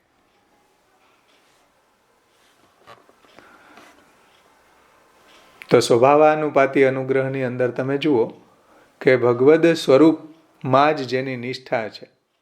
આગળ કલ્યાણરાયજી વગેરે ટીકાકારોએ પુષ્ટિ ભક્તોની ડેફિનેશન એ રીતના આપી છે કે ભગવત સ્વરૂપ અતિરિક્ત ફલાકાંક્ષા રહિતત્વે સતી ભગવત સ્વરૂપાત્મક ફલાકાંક્ષાવત્વમ. ભગવત સ્વરૂપથી અતિરિક્ત કોઈ બી ફલની આકાંક્ષા ન હોવી અને એકમાત્ર ભગવત સ્વરૂપ રૂપી ફલની જ આકાંક્ષા હોવી, સા પુષ્ટિ. આ પુષ્ટિ ભક્તનું લક્ષણ છે. ભલે પ્રવાહ પુષ્ટિ હોય તોય, પ્રવાહ પુષ્ટિ હોય કે મર્યાદા પુષ્ટિ હોય કે પુષ્ટિ જીવ હોય, એનો મેન ગોલ ભગવાન હશે. ભગવત સ્વરૂપ અતિરિક્ત ફલની આકાંક્ષા ન હોવી એ પુષ્ટિ ભક્તનું લક્ષણ છે, એ પુષ્ટિ ભક્તિનું લક્ષણ છે. હવે એની અંદર મહાપ્રભુજી 3 પ્રકારના જીવો સમજાવે છે. પુષ્ટિ મર્યાદા અને પુષ્ટિ પ્રવાહ. સમજમાં આવે ને? આ પુષ્ટિ જીવોની અંતર્ગત આવતા અવાંતર ભેદ છે. આ કોઈ પ્રવાહી જીવ કે મર્યાદા જીવની વાત અહીંયા નથી હો ભાઈ. પુષ્ટિ જીવોની અંતર્ગત આવા 3 ભેદો મહાપ્રભુજી પુષ્ટિ પ્રવાહ મર્યાદા ભેદ ગ્રંથમાં સમજાવે છે. પુષ્ટિ પછી પુષ્ટિ મર્યાદા અને પુષ્ટિ પ્રવાહ. સમજમાં આવે છે વાત? એટલે મહાપ્રભુજી એની વ્યાખ્યા પણ એ રીતના આપે છે કે પુષ્ટ્યા વિમિશ્રા સર્વજ્ઞા પ્રવાહેણ ક્રિયારતા મર્યાદયા ગુણજ્ઞાસ્તે શુદ્ધા પ્રેમણા અતિ દુર્લભા. આ શુદ્ધ પુષ્ટિ જીવો છે વ્રજ ભક્તો, એની વ્યાખ્યા જ નથી કરી મહાપ્રભુજીએ. શ્રી મહાપ્રભુજી એમ કહી દીધું કે શુદ્ધા પ્રેમણા અતિ દુર્લભા. શુદ્ધ પુષ્ટિ જીવો છે એ તો ખૂબ દુર્લભ છે. પછી જે મિશ્ર પુષ્ટિ જીવો છે એની વ્યાખ્યા મહાપ્રભુજી કરે છે કે પુષ્ટ્યા વિમિશ્રા સર્વજ્ઞા પ્રવાહેણ ક્રિયારતા મર્યાદયા ગુણજ્ઞાસ્તે. તો જે પુષ્ટિ મિશ્ર પુષ્ટિ જીવો હોય એનું લક્ષણ શું? એ કેવા હોય? તો કે ભગવાનના સ્વરૂપનું જ્ઞાન હોય, ભગવાનના મહાત્મ્યનું જ્ઞાન હોય, ભગવાનની લીલાનું જ્ઞાન હોય, ભગવાનના લીલા પરિકરનું જ્ઞાન હોય, પછી લીલા સ્થળ ગોકુલ વૃંદાવન વગેરેના સ્વરૂપનું જ્ઞાન છે, પછી જીવ સ્વરૂપનું જ્ઞાન છે જે મહાપ્રભુજીએ શાસ્ત્રાર્થ પ્રકરણમાં સમજાવ્યું છે, પછી જગતના સ્વરૂપનું જ્ઞાન છે. આ બધી બાબતોનું જે એને તાત્વિક જ્ઞાન વાસ્તવિક જ્ઞાન છે અને પ્રભુની અંદર સુદૃઢ સર્વતો અધિક જે સ્નેહ છે, આવા જે ભક્તો છે એને પુષ્ટિ ભક્તો કહી શકાય. પુષ્ટ્યા વિમિશ્રા સર્વજ્ઞા એમ કહી રહ્યા છે. જીવના સ્વરૂપનું જ્ઞાન, ભગવાનના સ્વરૂપનું જ્ઞાન, જગતના સ્વરૂપનું જ્ઞાન. ઘણા લોકો એમ કહેતા હોય કે શાસ્ત્રાર્થ પ્રકરણ ભણવાની શું જરૂર છે? મહાપ્રભુજીએ ગ્રંથ કેના માટે લખ્યો? શાસ્ત્રાર્થ પ્રકરણ, સર્વનિર્ણય, ભાગવતાર્થ, 16 ગ્રંથ કેના માટે લખ્યા ભાઈ? વ્રજભક્તો માટે લખ્યા? આપણા જેવા પુષ્ટિજીવો માટે જ તો લખ્યા આ બધા ગ્રંથો. આપણા જેવા પુષ્ટિજીવો માટે લખ્યા હોય તો આપણે એનું અધ્યયન કરવું જોઈએ કે નહીં? તો જો પુષ્ટ્યા વિમિશ્રા સર્વજ્ઞા જીવનું લક્ષણ આ છે કે જેને ભગવાનના સ્વરૂપનું જ્ઞાન, જગતના સ્વરૂપનું જ્ઞાન, જીવના સ્વરૂપનું જ્ઞાન, માયાના સ્વરૂપનું જ્ઞાન, ભગવાનમાં અનન્ય રતિ, મહાત્મ્ય જ્ઞાન પૂર્વક ભગવાનનું મહાત્મ્ય સમજમાં કેવી રીતના આવશે? જો આ સમજવાની જરૂર ન હોય તો મહાપ્રભુજી એવી વ્યાખ્યા શું કામ આપી કે મહાત્મ્ય જ્ઞાન પૂર્વક સુદૃઢ સર્વતો અધિક સ્નેહો ભક્તિ. તો મહાત્મ્ય જ્ઞાન પૂર્વક એવો પ્રેમ. ભક્તિ ત્યારે જ બને જો તમને મહાત્મ્ય જ્ઞાન હોય ને પ્રેમ ન હોય, અને પ્રેમ હોય ને મહાત્મ્ય જ્ઞાન ન હોય તો એ ભક્તિ ન કહી શકાય. ભક્તિની અંદર આ બંને એલિમેન્ટ આવે, મહાત્મ્ય જ્ઞાન પૂર્વક સ્નેહ, તો એ ભક્તિ બને. નહીંતર એ ભક્તિ બને જ નહીં. કેવલ જે પ્રેમ છે એને ભક્તિ ન કહેવાય. કેવલ મહાત્મ્ય જ્ઞાન છે એનાથી શરણાગતિ થાય પણ ભક્તિ ન થાય. તો મહાત્મ્ય જ્ઞાન જાણવું હોય ભગવાનનું તો શાસ્ત્રાર્થ સર્વનિર્ણય ભાગવતાર્થનું અધ્યયન કરવું જોઈએ. તો ભગવાનનું મહાત્મ્ય જ્ઞાન સમજમાં આવે, તો ભગવાનમાં પ્રેમ સુદૃઢ થાય. મહાત્મ્ય જ્ઞાન અભાવે તું અવજ્ઞા આદિ દોષ સંભવાત. મહાપ્રભુજી નિબંધમાં આજ્ઞા કરે, જો મહાત્મ્ય જ્ઞાન ન હોય તો ભગવાનની અંદર અવજ્ઞા દોષ આવે, ભગવાનની અંદર વૈષમ્ય નૈર્ગુણ્ય દોષ આવે કે ભગવાન નિર્દય છે, ભગવાન છે વિષમ છે, ભગવાન આવું શા માટે કરે? સમજમાં આવે ને? એકને સુખી એકને દુઃખી આવું કેમ કરે? આવો નૈર્ગુણ્ય દોષ આવે ભગવાનમાં. પછી ભગવાન કોઈને અમીર બનાવે, કોઈને ગરીબ બનાવે, આવું કેમ કરે? તો આવું વૈષમ્ય દોષ આવે. જ્યાં સુધી ભગવાનના મહાત્મ્યનું જ્ઞાન ન હોય ત્યાં સુધી ભગવાનમાં દોષારોપણ થાય. ભગવાનમાં આવું દોષારોપણ થાય તો ભક્તિ આપણી ખંડિત થઈ ગઈ. એટલા માટે ક્યારેય એવું વિચારવું ન જોઈએ કે આ શાસ્ત્ર પ્રકરણ ભણવાની શું જરૂર છે. એટલે જ તો જરૂર છે આ મહાત્મ્ય જ્ઞાન સમજાવવા માટે શાસ્ત્રાર્થ પ્રકરણ મહાપ્રભુજીએ પ્રગટ કર્યું. આપણા પ્રેમને દ્રઢ કરવા માટે તો આ મહાત્મ્ય જ્ઞાન પ્રગટ કર્યું. આપણને પ્રવાહ પુષ્ટિ જીવમાંથી પુષ્ટિ બનાવવા માટે તો આ બધા ગ્રંથો પ્રગટ કર્યા કે જો તમે સાવ ક્રિયા રતા જ ન રહ્યો, કે સેવાની અંદર બધી ક્રિયા કરવામાં જ માસ્ટરી આવી જાય આપણને કોઈ ભગવાનના મહાત્મ્યનું જ્ઞાન જ ન હોય, ભગવાનનું જગતનું જ્ઞાન ન હોય, જગત અને ભગવાન વચ્ચેના સંબંધનું જ્ઞાન ન હોય, જીવના સ્વરૂપનું જ્ઞાન ન હોય, બધા લીલા પરિકરનું જ્ઞાન ન હોય, શ્રી યમુનાજી, ગિરિરાજજી, વ્રજભક્તો, લીલાસ્થલી, આ બધાનું જ્ઞાન ભગવાને ભાગવતમાં બતાવ્યું છે, વેણુ ગીત, યુગલ ગીતમાં બતાવ્યું છે, લીલા પરિકરનું જ્ઞાન બતાવ્યું છે, લીલાસ્થલીનું જ્ઞાન બતાવ્યું છે, વૃંદાવનનું મહાત્મ્ય બતાવ્યું છે. તો આવું જો જ્ઞાન ન હોય તો તમે પ્રવાહ પુષ્ટિ જીવ છો. મહાપ્રભુજી કહે છે પ્રવાહ પુષ્ટિ જીવ એટલે ઉત્તમ, મધ્યમ અને કનિષ્ઠ, એમ સમજી લો. કનિષ્ઠ એની ઉપરના જે જીવો છે મર્યાદયા ગુણજ્ઞાસ્ત છે, અને એની ઉપરના જીવો છે પુષ્ટ્યા વિમિશ્રા સર્વજ્ઞ, એ સર્વજ્ઞ જીવો છે, પુષ્ટિ જીવ છે. એને મહાપ્રભુજી પહેલો નંબર આપે છે. સમજમાં આવ્યું ને? એટલે તમે એમ કહેતા હોય કે આ કરવાની શું જરૂર છે, આ પુષ્ટિ જીવનું લક્ષણ નથી.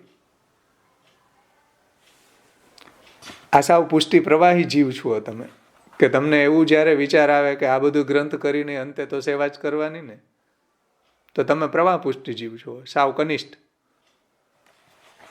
પુષ્ટ્યા વિમિશ્રા સર્વજ્ઞ જીવના લક્ષણ મહાપ્રભુજી શું આપે છે? સર્વજ્ઞ, બધું જ જ્ઞાન એને છે. જીવના સ્વરૂપનું જ્ઞાન, ભગવાનના સ્વરૂપનું જ્ઞાન, ભગવાનમાં અનન્ય રતિ અનુકૂળ ક્રિયા, બધું કમ્પ્લીટ છે એનું. મહાત્મ્ય જ્ઞાન પૂર્વક સુદૃઢ સર્વતો અધિક સ્નેહો ભક્તિ.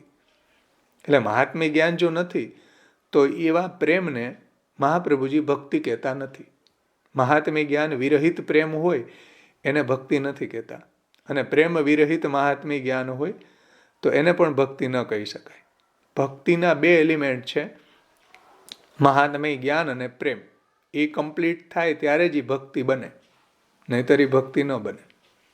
એટલે કેવલ જે પ્રેમ છે, અને જો મહાત્મ્ય જ્ઞાન ન હોય તો મહાપ્રભુજી એમ કહે છે કે મહાત્મ્ય જ્ઞાન અભાવે તું અવજ્ઞા આદિ દોષ સંભવાત.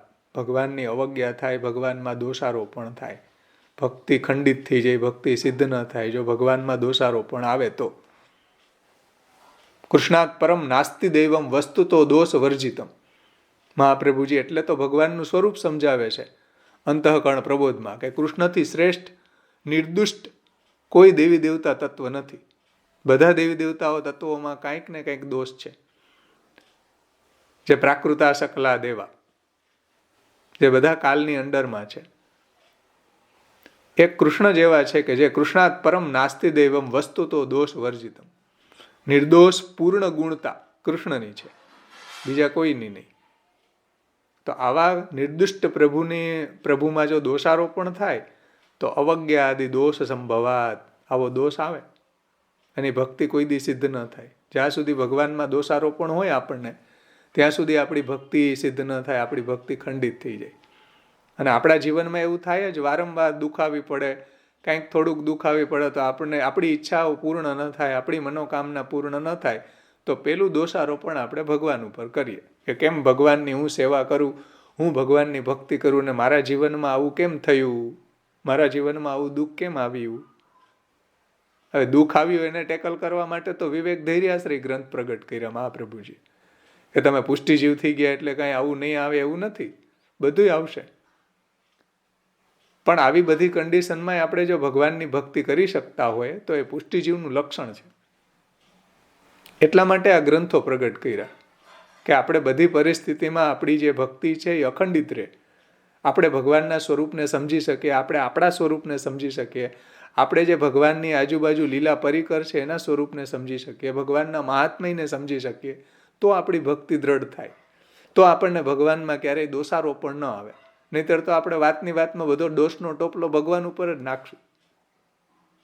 સુદામા જેવા ભક્તોએ ભગવાનની પ્રત્યે એવો અન્યથા ભાવ ન જાગ્યો કે હું ભગવાનનો પાકો મિત્ર અને ભગવાને મને કાંઈ ન આપ્યું.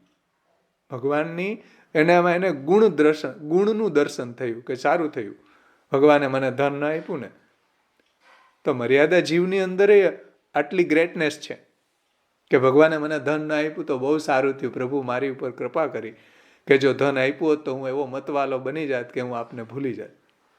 એટલે ભગવાને ભાગવતજીમાં કહ્યું છે કે યસ્યાનુગ્રહમ ઈચ્છામી તદ ધનો હરૌ શનૈ શનૈ. જેની ઉપર હું અનુગ્રહ કરવાની ઈચ્છા કરું એના ધનને ધીરે ધીરે હરી લઉં છું, કારણ કે હું હરી છું. એટલે ધન નહીં હરી લઉં ને જે ભક્તને જે પદાર્થમાં આસક્તિ હોય મારા કરતાં વધારે, તો એ પદાર્થને હું હરી લઉં, કારણ કે હું હરી છું. ભક્તના મનને હરી લઉં. અને ભક્ત જો એવું ધન એને બહિર્મુખ કરનારું હોય તો એના ધનને હરી લઉં, બધું હરી લઉં. હું હરી છું. હરો કલર મને પ્રિય છે એટલે પણ હું હરી છું. યજ્ઞમાં આપેલી આહુતિ છે એને પણ હું હરી લઉં એટલે પણ હું હરી છું.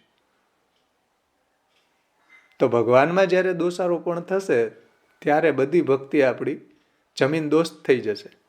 બધું જ આપણો નીચે આવશે. જે આપણે ઇમારત ચણી હશે ને ભક્તિની એ. એટલે આ બધું જરૂરી છે. મહાપ્રભુજીના ગ્રંથો, એનું અધ્યયન, એને સમજવા અતિ આવશ્યક છે. નહીંતર આપણને ભગવાનમાં દોષારોપણ થયા વગર રહેશે જ નહીં. બધા પોતાના હૃદય ઉપર હાથ રાખીને બોલો, સમજો કે દોષારોપણ આવી જાય કે નહીં ભગવાન ઉપર. બધો દોષનો ટોપલો ભગવાન ઉપર નાખીએ કે નહીં આપણે? થાય છે ને આવું? કોક તો બોલો.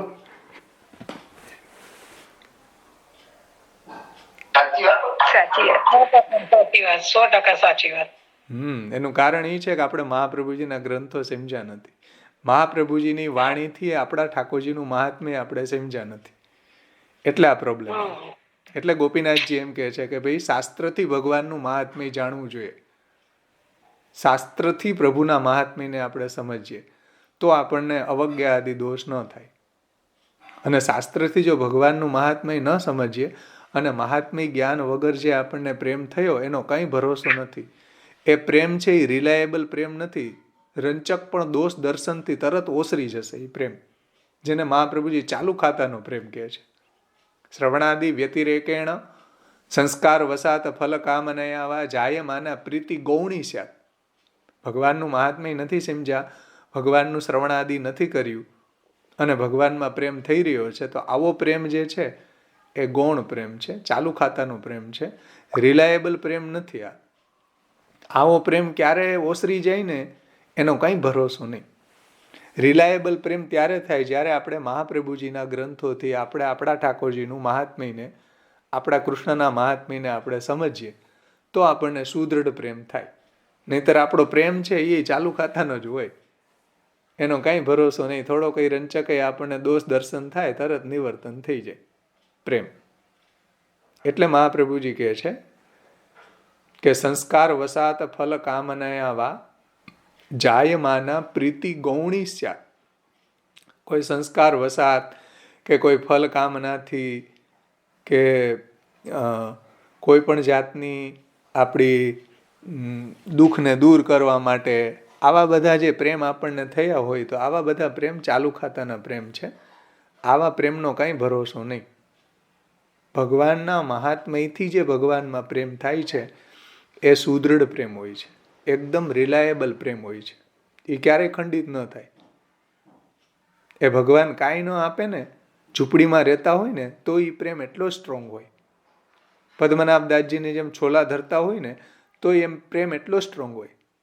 કુંભનદાસજીની જેમ કાંઈ ન હોય, બેજર કી રોટી ઓર ટેટીનું શાક ધરતા હોય ને તોય ઠાકોરજીમાં એટલો જ પ્રેમ હોય.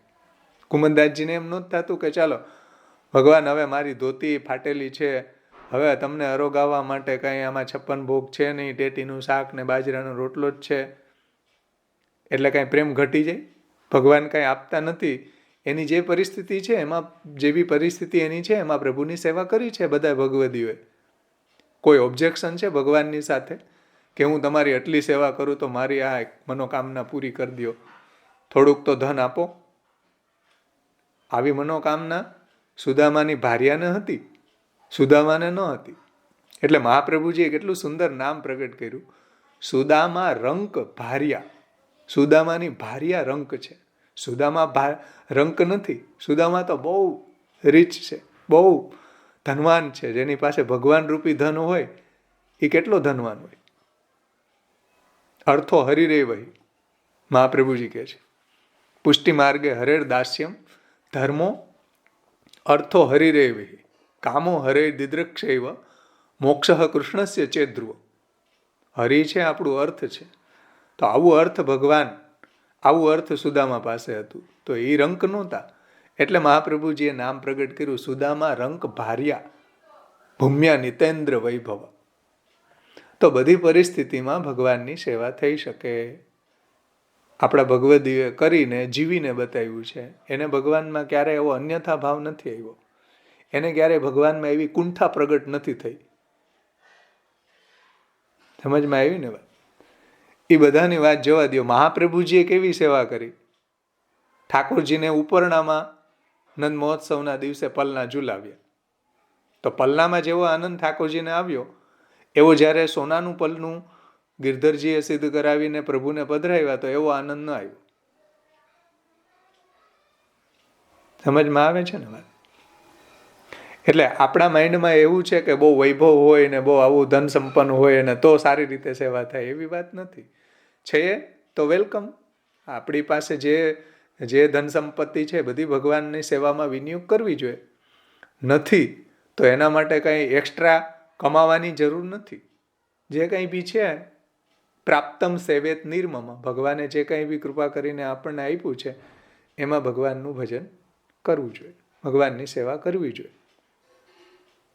એટલા માટે કહેવાનું તાત્પર્ય એ છે કે મહાપ્રભુજી જે આ ગ્રંથો પ્રગટ કર્યા છે એના દ્વારા આપણને એવી દ્રઢતા પ્રગટ કરવી છે, આપણી અંદર આપણને પુષ્ટિ જીવ સુધી લઈ જવા છે, પુષ્ટિ જીવ બનાવવા છે કે તમે સાવ ક્રિયારતા જ ન રહ્યો, થોડું મર્યાદયા ગુણજ્ઞાસ્તે થાવ, પછી આગળ જતાં તમે પુષ્ટ્યા વિમિશ્રા સર્વજ્ઞ થઈ શકશો. એટલે જે પુષ્ટ્યા વિમિશ્રા સર્વજ્ઞ છે એને તો ભગવાનનું મહાત્મ્ય જ્ઞાન બધું જ મહાત્મ્ય જ્ઞાન પૂર્વક સુદૃઢ સ્નેહ છે. એને મહાપ્રભુજી ઉત્તમ જીવ કહે છે. અને મર્યાદયા ગુણજ્ઞાસ્તે, જે ભગવાનની સેવાની સાથે સાથે ભગવાનના ગુણગાનમાં જેની વિશેષ આસક્તિ છે એ પુષ્ટિ મર્યાદા જીવ છે કે ભગવાનની સેવા કરતા એ ગુણગાનમાં સત્સંગમાં વિશેષ જેની આસક્તિ છે. ભાગવતજીમાં, ભગવત સત્સંગમાં, ભગવત ગુણાનુવાદમાં, શ્રવણાદિમાં, તો એ મર્યાદા ગુણજ્ઞાસ્ત છે. એટલે પુષ્ટિ મર્યાદા જીવ છે. અને પ્રવાહેણ ક્રિયારતા, અને જે ભગવાનની સેવાની ક્રિયામાં જ રત છે, સંસારમાં નહીં, ભગવાનની સેવાની ક્રિયામાં, બધી જ ક્રિયામાં રત હોય. જે કંઈ બી સાજ બનાવવો હોય, શૃંગાર બનાવવો હોય, ઠાકોરજીની જે બી સજાવટ કરવી હોય એમાં એની માસ્ટરી હોય. પણ એને તમે એમ કહો કે સત્સંગમાં આવો, થોડુંક ભગવાનનું મહાત્મ્ય સમજો, થોડું મહાપ્રભુજીના ગ્રંથોનો પાઠ કરો, મહાપ્રભુજીના ગ્રંથો સમજો, એ વાત નહીં કરતા. સેવાની ક્રિયારતાની વાત હોય તો એ ગમે એમ કરીને ભગવત સેવાની ક્રિયામાં એની ઇન્વોલ્વમેન્ટ એટલો વધારે હોય છે. એને મહાપ્રભુજી પુષ્ટિ પ્રવાહી જીવ કહે છે. મિશ્ર પુષ્ટિ જીવોના જે 3 પ્રકારો છે, પુષ્ટ્યા વિમિશ્રા સર્વજ્ઞા, પ્રવાહેણ ક્રિયારતા, મર્યાદયા ગુણજ્ઞાસ્તે. સમજમાં આવી ને વાત? તો જે પ્રવાહ પુષ્ટિ જીવ છે એની ક્રિયામાં રુચિ વધારે હોય છે, સેવાની ક્રિયામાં. સંસારમાં નહીં હો. સંસારમાં હોય તો એ પુષ્ટિ જીવ જ ન કહેવાય. સંસારમાં જો એની ક્રિયા રત હોય તો એ પુષ્ટિજીવ ન કહેવાય. સેવાની ક્રિયામાં જે રત છે, જેને કાંઈ ભગવાનનું મહાત્મ્યનું જ્ઞાન નથી, પછી ભગવાનમાં પ્રેમ પણ નથી, ભગવાનનું મહાત્મ્ય જ્ઞાનય નથી, પછી મહાપ્રભુજીના ગ્રંથો જે છે શાસ્ત્રાર્થ વગેરેથી ભગવાનનું મહાત્મ્ય સમજવાય નથી માગતો, સત્સંગમાં રુચિ નથી, બસ ક્રિયામાં રત છે, તો એને પ્રવાહ પુષ્ટિ જીવ કહેવાય, કનિષ્ઠ જીવ. પણ ભલે સેવાની ક્રિયામાં એની રુચિ તો છે ને. સમજમાં આવી ને વાત? ભાવેશભાઈ, હા, તમે હમણાં કીધું ને કે પ્રવાહી મર્યાદા, સેવાની સાથે સાથે ગુણગાનમાં રસ હોય એ મર્યાદા કહેવાય. તો સેવાયમ કથાયમ તો મહાપ્રભુજીએ કીધું છે ને? કીધું જ છે. તો તો પછી સેવાયંબા પુષ્ટિ પુષ્ટિ શું થાય? કથાયંબા યસ્યા હા, તો શક્તિ પછી દૃઢા ભવેત. હા, તો અનુસરના ટાઈમ પર આપણે કથા કરીએ તો પુષ્ટિજીવ ના ગયા મર્યાદામાં ગણાય? જો આપે જે હમણાં નહીં, આગળ એવું મહાપ્રભુજીનું કહેવાનું તાત્પર્ય અહીંયા નથી ભાઈ. એટલે હું વારંવાર એક વાતની ચોખવટ કરું છું કે આ પુષ્ટિજીવોની અંદર આવતા બધા અવાંતર ભેદ છે. પુષ્ટિજીવોની અંતર્ગત આવતા અવાંતર ભેદ છે. પુષ્ટિજીવોના આ ભેદ છે. પુષ્ટિજીવોની અંદર પણ આવા ઉત્તમ, મધ્યમ અને કનિષ્ઠ અથવા તો પુષ્ટિ પ્રવાહી, પુષ્ટિ મર્યાદા અને પુષ્ટિ જીવ હોઈ શકે છે. સમજમાં આવી? અહીંયા મર્યાદા જીવની વાત નથી હો. તમે રોંગ નહીં સમજી જતા. એ વાત પૂરી થઈ ગઈ. મર્યાદા જીવની વાત પૂરી થઈ ગઈ સામર્થ્ય અનુપાતી અનુગ્રહમાં. આ જે વાત ચાલી રહી છે એ સ્વભાવાનુપાતી અનુગ્રહની વાત ચાલે છે. અને એની સામે જે છે ને સામર્થ્યાનુપાતી અનુગ્રહ, એમાં મર્યાદા જીવ છે ચાર્ટની અંદર. હું અત્યારે જે ડિબેટ કરી રહ્યો છું, જે બી ચર્ચા કરી રહ્યો છું, એ પુષ્ટિ જીવની કરી રહ્યો છું કે પુષ્ટિ જીવોની અંતર્ગત આવા જીવો હોય છે એવું મહાપ્રભુજી સમજાવવા માગે છે. કે આવા જીવો ક્રિયામાં રત જીવો મળશે. પછી કથાની અંદર આસક્તિવાળા, કથા એટલે શ્રવણ કીર્તન વગેરેની અંદર, સત્સંગ વગેરેમાં વિશેષ આસક્તિવાળા જીવ મળશે. અને જે સર્વજ્ઞ હશે મહાત્મ્ય જ્ઞાનપૂર્વક, જેની અંદર બધું કમ્પ્લીટ છે, બધું પરફેક્ટ છે, સેવામાં કમ્પ્લીટ, કથા ગુણગાનમાં કમ્પ્લીટ, ભગવાનનું મહાત્મ્ય જ્ઞાનમાં કમ્પ્લીટ, ભગવાનના લીલા પરિકરના જ્ઞાનમાં કમ્પ્લીટ, ભગવાનની અંદર પ્રેમ જે છે એની અંદર એ કમ્પ્લીટ છે. તો ભગવાનના લીલા પરિકર કે ભગવાનના લીલા સ્થળો, વૃંદાવન ઇત્યાદિ, ગોકુલ ઇત્યાદિનું જ્ઞાનમાં પણ કમ્પ્લીટ. આવા જે જીવો છે પુષ્ટિ જીવો છે. ભગવાનની સેવા અને ભગવાનની કથામાં જે પરાયણ છે, પણ ભગવાનની કથામાં જેની વિશેષ આસક્તિ છે, એ મર્યાદા પુષ્ટિ જીવ છે. અથવા એમ મર્યાદા પુષ્ટિ ન બોલીને પુષ્ટિ મર્યાદા જીવ છે એમ સમજો. કારણ કે ચાર્ટમાં એ રીતના આપ્યું છે, જુઓ, પુષ્ટિ મર્યાદા. હા, અને પ્રવાહેણ ક્રિયારતા. અને જે પુષ્ટિ પ્રવાહી જીવો છે એની ભગવાનની સેવાની ક્રિયામાં એ રત હોય છે. આટલું બધાને ક્લિયર થયું હોય તો હવે ચાર્ટમાં જુઓ, આ ત્રણેય જે જીવો છે એની નીચે પુષ્ટિ શરણ, સાયુજ્ય મુક્તિ અને પુષ્ટિ ભક્તિ. હવે એમાં જુઓ બે વાત સમજાવી. એક તો પુષ્ટિ શરણ અને એક પુષ્ટિ ભક્તિ. તો આ ત્રણેયમાંથી જે પુષ્ટિ શરણ, ભગવાનની શરણાગતિ કરી રહ્યા છે, તો એને ભગવાન સાયુજ્ય મુક્તિ પ્રદાન કરે છે. જે સેવા ફલની અંદર મહાપ્રભુજીએ 3 પ્રકારના ફલ બતાવ્યા: અલૌકિક સામર્થ્યમ, સાયુજ્યમ, સેવા ઉપયોગી દેહો વૈકુંઠાદિષુ. એમાં સાયુજ્ય મુક્તિના અધિકારી છે એવું અહીંયા ચાર્ટમાં આપ્યું છે. અને પુષ્ટિ ભક્તિ જે છે એમાં ભક્તિની વાત છે. એની અંદર 3 પ્રકારના હોઈ શકે અવાંતર ભેદ. એક તો ભગવત સેવા કથા પરાયણ, એક કેવલ સેવા પરાયણ અને એક કેવલ કથા પરાયણ. સમજમાં આવે છે? ભગવત સેવા કથા પરાયણ, પછી કેવલ સેવા પરાયણ જે કથા ગુણગાન નથી કરતો, સેવા જ એકમાત્ર કરે છે એવો અધિકારી. એક એવો અધિકારી કે જે કમ્પ્લીટ સેવા અને કથા બંને કરે છે. અને ત્રીજો અધિકારી એવો કે કેવલ કથા કરે છે. તો આ ત્રણેય જીવોને ભજનાનંદનો અનુભવ થાય છે. સેવા દ્વારા ભજનાનંદનો અનુભવ થાય છે અને કથા દ્વારા પણ ભજનાનંદની અનુભૂતિ એને થાય છે. તો એ ત્રણેયને ભજનાનંદા અનુભવ, જેને અલૌકિક સામર્થ્ય કે સેવા ઉપયોગી દેહની પ્રાપ્તિ થાય છે. અને જે શરણાગતિવાળો છે એને સાયુજ્ય મુક્તિની પ્રાપ્તિ થાય છે. અને એની નીચે તમે જુઓ ચાર્ટમાં ખાસ હવે કે ભગવદ આજ્ઞા છે શ્રી આચાર્ય ચરણ દ્વારા પ્રવર્તન. આ જે બોક્સને બોલ્ડ કર્યું છે ને, જુઓ, ચાર્ટની અંદર આટલા બોક્સને જે સ્વભાવાનુપાતી પુષ્ટિ માર્ગી અનુગ્રહ, એ બોક્સ જે છે ને એને બોલ્ડ કર્યું. જો ઘાટી લાઈનથી, ઘાટી રેખાથી એને ઘાટું બનાવ્યું. કેમ? ભગવદ આજ્ઞા છે શ્રી આચાર્ય ચરણ દ્વારા પ્રવર્તન. ભગવાને આજ્ઞા મહાપ્રભુજીને કરી, એના દ્વારા અનવતાર દશામાં આ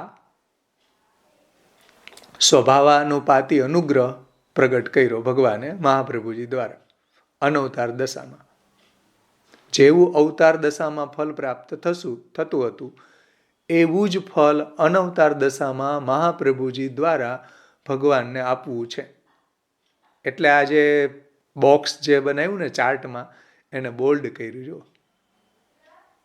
અને એની નીચે શું લખ્યું? ભગવદ આજ્ઞા છે શ્રી આચાર્ય ચરણ દ્વારા પ્રવર્તન. ભગવાનની ઈચ્છા મહાપ્રભુજી દ્વારા સ્વરૂપાનંદ અને ભજનાનંદની પ્રાપ્તિ અનવતાર દશામાંય ભગવાનને કરાવી છે. એટલે એને બોલ્ડ કર્યું. જો સમજમાં આવી ને વાત?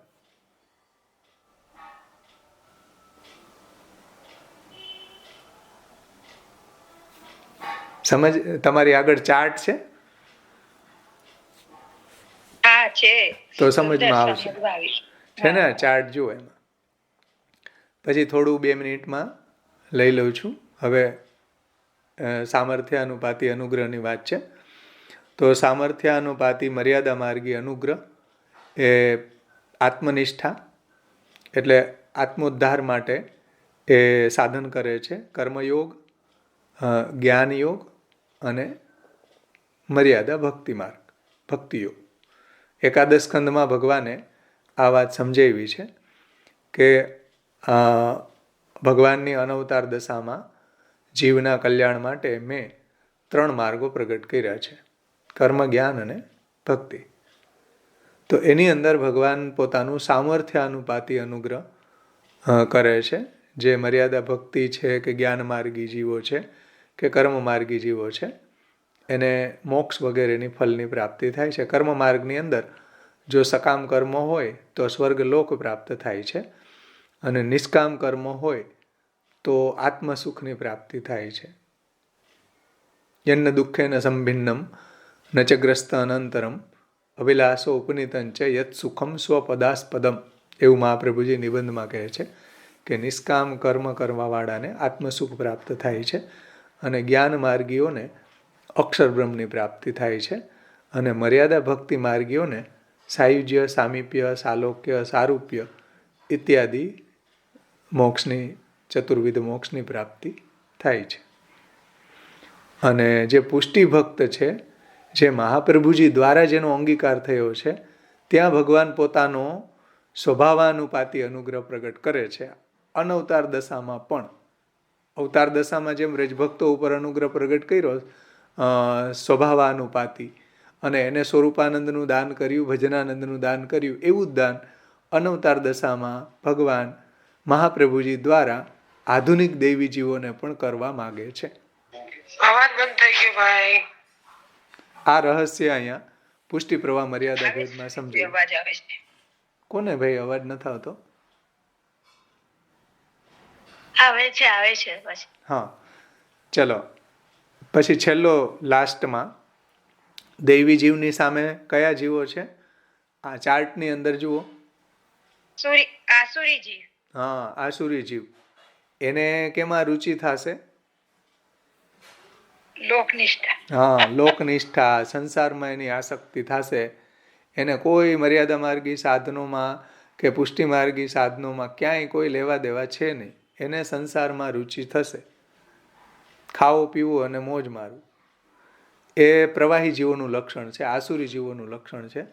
અને પ્રવાહ માર્ગી અને ચર્ચણી, એમાં 2 પ્રકાર પાડ્યા છે ચાર્ટની અંદર, કે પ્રવાહ માર્ગી જીવ અને ચર્ચણી જીવ.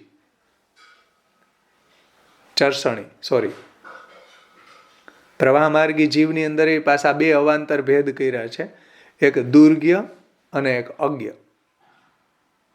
એમાં દુર્ગ્યમાં જુઓ, સૃષ્ટિ પર્યંત સંસાર, જે દુર્ગ્ય જીવ છે, જે ભગવાને ગીતાજીમાં કહ્યું છે કે આસુરીઓની માપનના મૂઢા જન્મની મામ અપ્રાપ્યેવ કૌંતેય તતો યાંતિ અધમામ ગતિ.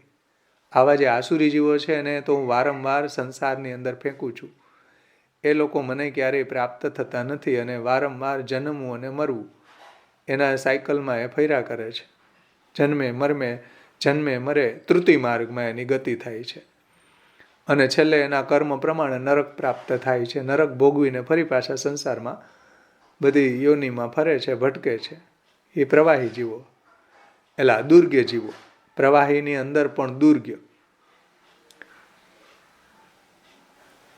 અને પ્રવાહી જીવોની અંદર અજ્ઞ જીવ છે. અજ્ઞ એટલે અજ્ઞાન પર્યંત સંસાર. એટલે જ્યાં સુધી એને અજ્ઞાન છે ત્યાં સુધી એને સંસાર છે. એનું અજ્ઞાન નિવૃત્ત થઈ જાય પછી એને કોઈ સારી ગતિ થઈ શકે એમ. એટલે એ અજ્ઞ દુર્ગ્યાસ્તે ભગવત પ્રોક્તા અજ્ઞાસ્તાન અનુએ પુનઃ, એવું મહાપ્રભુજી પુષ્ટિ પ્રવાહ મર્યાદા ભેદમાં કહે છે કે દુર્ગે જીવો આવા હોય જે ભગવાને ગીતાજીમાં કહ્યું આસુરીઓની માપનના મૂઢા જન્મની મામ અપ્રાપ્ય એવું કોનતેવ તતો યાંતિ અધમામ ગતિ. એ દુર્ગ્ય જીવો છે. પણ એ દુર્ગ્યના સંગ કરવાવાળા કેટલાક અજ્ઞ જીવો છે. એ અજ્ઞ જીવો જે છે એ દુર્ગ્યનો સંગ જો છોડી દે તો એને સારી ગતિ મળી શકે. એટલે અજ્ઞાન પર્યંત સંસાર, અજ્ઞાન એનું દૂર થાય પછી એને કોઈ સારું ફળ મળી શકે. અને જે ચરસણી જીવ છે એને સૃષ્ટિ પર્યંત સંસાર, જ્યાં સુધી આ સૃષ્ટિ ચાલે ત્યાં સુધી એનું પણ આવાગમન થતું રહે. એટલે ચરસણી જીવ છે એને નક્કી નથી કરી શકાતા કે એક પુષ્ટિ જીવ છે, પ્રવાહી જીવ છે, મર્યાદા જીવ છે. અહીંયા તો આસુરી જીવની અંદર એનો આપ્યા છે, પણ આપણા માર્ગની અંદર એવા લોકો જોવા મળતા હોય કે ચરસણી ટાઈપના. આપણે એને નક્કી ન કરી શકીએ કે આ જીવો કયા પ્રકારના છે. એ આપણા ભેગા ભળી જાય, પાછા હવેલીમાં જવા માંડી જાય, પાછા જ્યાં કોઈ કથા વાંચતા હોય ભાગવતની મહાપ્રભુજીના સિદ્ધાંત વિરુદ્ધ, એ કથા સાંભળવાય પૂગી જાય. આને સમજવો કેમ? એ થોડોક અઘરો કેસ છે. અત્યારે આપણે એની ચર્ચા નહીં કરીએ. પણ આ ચરસણી જીવો છે મોટે ભાગે પ્રવાહી જીવો છે એવું ચાર્ટમાં આપ્યું છે. ચાર્ટની અંદર આ રીતના સમજાવ્યું છે કે પ્રવાહીનો આ પ્રકાર છે. તો આમાં હવે કોઈને કંઈ પ્રશ્ન હોય ચાર્ટને સમજવામાં તો પૂછી શકે. છે કોઈને કંઈ પ્રશ્ન આટલામાં? હા બોલો. એટલે આપણે જે ચર્ષણી જે કીધું અને પ્રવાહ માર્ગની અંતર્ગત દુર્ગ્ય કીધા, તેના એક્ઝામ્પલ દ્વારા કેવી રીતે કરી શકાશે ડિફરન્સ? એવી રીતના કે દુર્ગે જીવો છે એ સ્થાયી ભાવવાળા હોય, સંસારમાં જ પ્યોરલી હોય, એને આપણે ઓળખી શકીએ. ચરસણી છે ને એને થોડોક ઓળખવો કઠિન થઈ પડે. એ સંસારમાં એટલો રંગાઈ જાય, પાછો એ ભક્તિ કરવા માંડે તો આપણને એમ લાગે કે ઓહો, આપણને જે ભક્તિની વૃદ્ધિ થતાં 10 વર્ષ વયા જાય એવું એને મહિનાદીમાં આપણને એવું દેખાવા માંડે. પછી અન્યાશ્રયમાં જ્યાં જાય, બીજા કોઈ દેવી દેવતા નોરતા આવે તો નોરતામાં એટલો જે પાછો રંગાઈ જાય, 9 દિવસ સુધી વ્રત કરે અને નોરતાની અંદર એ પાછો એટલો જ આસક્ત થઈ જાય. તો ચરસણી જીવ છે ને એનો કોઈ સ્થાયી ભાવ નથી. એમ ચરસણ કરતો રહે, ભટકતો રહે બધા માર્ગોની અંદર. સમજમાં આવ્યું ને? ચરસણી જીવ જે છે એની કોઈ જગ્યાએ સ્થિરતા ન હોય, એ બધી જગ્યાએ ભટકતો જ રહે. એટલા માટે મહાપ્રભુજી એના માટે શું કહે છે જુઓ, ચરસણી જીવ માટે કે સંબંધીનસ્તુ એ જીવાહ પ્રવાહસ્થાસ તથા પરે ચરસણી શબ્દ વાચ્યાસ્તે સર્વે સર્વ વર્તમસુ. બધા માર્ગોની અંદર એ ભટકતો રહે. અને ક્ષણાત સર્વત્વ માયંતી રુચિસ તેસામ ન કુત્રચિત. એને કોઈ જગ્યાએ એની સ્થાયી રુચિ ન હોય, ક્ષણવાર માટે રુચિ હોય. નોરતા આવે તો ત્યાં નાચવા વયો જાય કે નોરતા માતાજીની ઉપાસના કરવા માંડે. જન્માષ્ટમી આવે તો જન્માષ્ટમીમાં એ નાચવા લાગી જાય, જન્માષ્ટમીમાં ભગવાનના જન્મોત્સવને મનાવવા લાગી જાય. વળી બીજી કાંઈ એવો ઉત્સવ આવે, કોઈ ગણેશ ચતુર્દશી આવે તો ત્યાંય પાછો ગણેશ ચતુર્દશી મનાવતો હોય ગણેશ બાપાની. તો આવા બધા જીવો છે એને મહાપ્રભુજી એમ કહે છે કે રુચિસ તેસામ ન કુત્રચિત, કોઈ માર્ગમાં એની સ્થાયી રુચિ હોતી નથી. તો એને ફલ શું મળે? તો કે ક્ષણાત સર્વતમ આયામથી રુચિસ તેસામ ન કુત્રચિત તેસામ ક્રિયાનુસારેણ સર્વત્ર સકલમ ફલમ. એને એની ક્રિયા પ્રમાણે ખંડિત ફલો મળે, થોડા થોડા ફલો મળે, શાશ્વત ફલ ન મળે કાંઈ, ક્ષુદ્ર ફલ મળી જાય એને. સમજમાં આવે ને? અને દુર્ગ્ય છે એને તો આપણે દુર્ગ્યને તો ડિસાઈડ કરી શકીએ કે એક જ જગ્યાએ સ્થિર હોય, એ રંગ ન બદલે.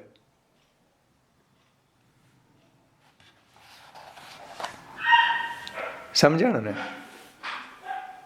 ભરતભાઈ? હા બરાબર. હા, ચલો બીજા કોઈને કાંઈ ચાર્ટમાંથી કંઈ પ્રશ્ન હોય તો. આજે આપણો ચાર્ટમાં બધા જીવોની વિવેચના સમજાવી દીધી, આખા ચાર્ટમાં આખો રનવે સમજાવી દીધો પુષ્ટિ પ્રવાહ મર્યાદા ભેદનો. એ આપણે હવે સમજવાનું છે ગ્રંથમાં આગળ.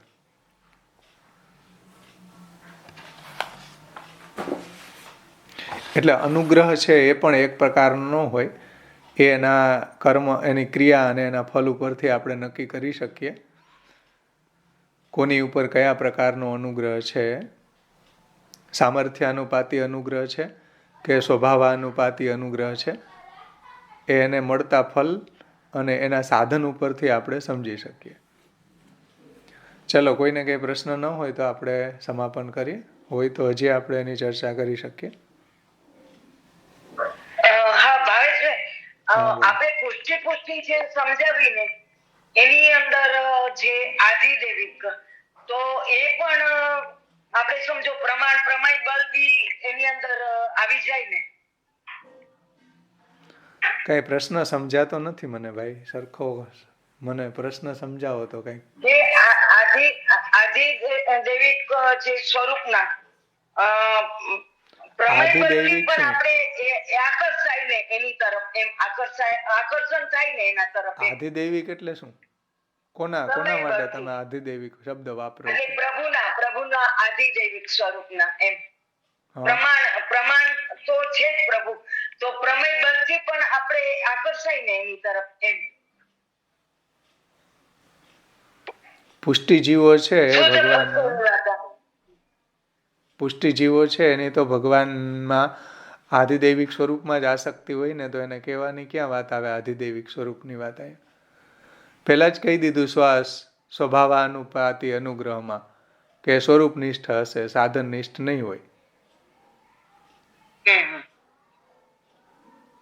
બરોબર. ચલો બીજા કોઈને? ભાવેશભાઈ, ચાર્ટ મૂકી દેજો ને ગ્રુપમાં, પોસિબલ હોય તો. ચાર્ટ તો ગિરીશભાઈએ મૂકેલો જ છે, તમે કેમ નથી જોતા? બે ગ્રુપમાં મૂક્યો છે. બુધવારે મૂકેલું છે. હા, શ્રી વલ્લભિયનમાં જે સાંભળે એમાંય મૂક્યો, આમાં મૂક્યો, ગિરીશભાઈએ મૂકેલો છે પાછળથી. એટલે જ્યારે મૂક્યું હોય ને ત્યારે સેવ કરી લેવું છે બધું. હા બોલો પિંકીભાઈ.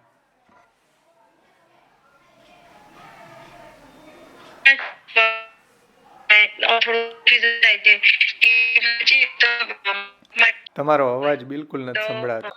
હવે સંભળાય? હા, હવે સંભળાય છે.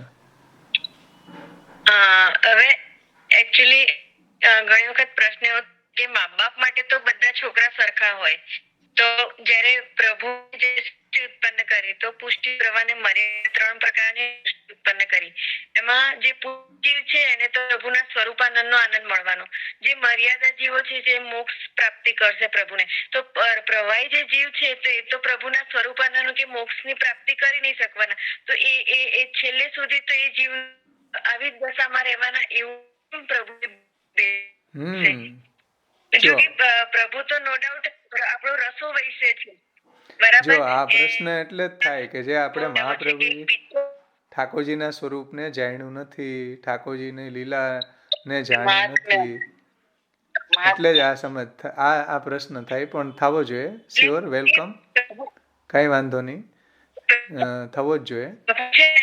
પણ તમારો જેટલો પ્રશ્ન છે એટલો સમજી લ્યો કે ભગવાને લીલા માટે આ બધી અલગ અલગ જીવોને અલગ અલગ બનાવ્યા છે. અંતતઃ તો ભગવાન જ ક્રીડા કરી રહ્યા છે. તાત્વિક એંગલથી તો આત્મૈવ તદિદમ સર્વમ સૃજતે સૃજતી પ્રભુ ત્રાયતે ત્રાતિ વિશ્વાત્મા હરતે હરતિરીશ્વર. મહાપ્રભુજી નિબંધમાં આજ્ઞા કરે છે આત્મૈવ તદિદમ સર્વમ, ભગવાન જ આ બધા નામ રૂપ લઈને ક્રીડા કરે છે. નમો ભગવતે તસ્મૈ કૃષ્ણાય અદ્ભુત કર્મણે રૂપ નામ વિભેદેન યહ ક્રીડતી રૂપ નામ વિભેદેન યહ જગત ભૂત્વા ક્રીડતી રૂપ નામ વિભેદેન યતો જગત ક્રીડતી. આ બધી એની જ ક્રીડા છે. તો ત્રાયતે ત્રાતિ વિશ્વાત્મા હરતે હરતિરીશ્વર સૃજતે સૃજતી પ્રભુ. બધાને ઉત્પન્ન કરવાવાળા પણ ભગવાન છે અને ઉત્પન્ન થનારા પણ ભગવાન છે. ત્રાયતે ત્રાતિ વિશ્વાત્મા, વિશ્વાત્મા ભગવાન બધાનું પાલન કરવાવાળા છે અને જેનું પાલન થઈ રહ્યું છે એ પણ ભગવાન છે. અને હરતે હરતિરીશ્વર, એ ઈશ્વર ભગવાન છે જેને લય કરી રહ્યા છે તો લય કરવાવાળા પણ છે અને જેનો લય થઈ રહ્યો છે એ પણ ભગવાન પોતે જ છે. અયમ એવ બ્રહ્મવાદ, આ આપણો બ્રહ્મવાદ છે. એટલે આમાં ભગવાનની અંદર કોઈ આવા વૈષમ્ય કે નૈર્ગુણ્ય દોષ નથી કે ભગવાન આવી નિર્દય છે કે આવા પ્રવાહી જીવો છે એને મોક્ષની પ્રાપ્તિ જ ન થાય, એવું નથી. એ નહીં થાય. આ આત્મરતો ત્વસ્ય સર્વલયો સુખાવર. ભગવાન જ્યારે આત્મરમણ કરવાની ઈચ્છા થાય ત્યારે બધા પ્રવાહી જીવોને સુખ મળી જાય ભગવાનની અંદર. આત્મરતો ત્વસ્ય સર્વલયો સુખાવ, ત્યારે બધા પ્રવાહી જીવોને સુખ થઈ જાય છે. તો ભગવાનને ક્રીડા કરવી હોય તો પ્રવાહી જીવ રૂપે ભગવાન જ બન્યા છે, મર્યાદા જીવ રૂપે ભગવાન બન્યા છે, પુષ્ટિ જીવ રૂપે ભગવાન જ બન્યા છે. ભગવાનને એક લીલા વિલાસ કરવો છે. પુષ્ટિ પ્રવાહ મર્યાદા ભેદમાં મહાપ્રભુજી જ આ વાત સમજાવશે કે આવો ભેદ શા માટે. મહાપ્રભુજી કે લીલાર્થ, લીલા કરવા માટે. લીલા તો જ થાય ને, કંઈક વિચિત્રતા અને વૈવિધ્યતા હોય તો. એટલે ભગવાન ઉપર જ્યારે આપણને આવું વૈષમ્ય નૈર્ગુણ્ય આવે એનું કારણ એ છે કે આપણે ભગવાનના સ્વરૂપને નથી સમજ્યા, ભગવાનના મહાત્મ્યને સમજ્યા નથી, જીવના સ્વરૂપને, જગતના સ્વરૂપને. આ બધું જ્યારે આપણે મહાપ્રભુજીના શાસ્ત્રાર સર્વનિર્ણયમાંથી સમજીએ તો આવો પ્રશ્ન આપણને નહીં થાય. એટલે આવો પ્રશ્ન આપણને થઈ રહ્યો છે, એમાંય કંઈ વાંધો નહીં, થવોય જોઈએ. પણ એનું કારણ એ છે કે જ્યાં આપણને પ્રભુના સ્વરૂપનું જ્ઞાન નથી એટલા માટે. એટલે આવી આપણને ભગવાન ઉપર વૈષમ્ય આવે કે ભગવાન આવું કેમ કરે, કે આવા પ્રવાહી જીવને કેમ બનાવે, કેમ મર્યાદાને આવા બનાવે ને પુષ્ટિને કેમ આવા બનાવે. તો શું પ્રભુ કાંઈ વિષમ છે? આ શું ભગવાને કંઈ વૈષમ્ય કર્યું છે? તો મહાપ્રભુજી એનો જવાબ આપે કે નહીં. તમે સવારે વોકિંગ કરવા જાઓ તો પગની સાથે કંઈ વિષમતા કરો છો કે હાલો ભોજન પેટ કરે અને એનું સજા કોણ ભોગવે? પગ. એવું આપણે કહી શકીએ? એવું ન કહી શકીએ. પેટે આપણું છે ને પગે આપણા છે, હાથે આપણા છે ને માથું આપણું છે.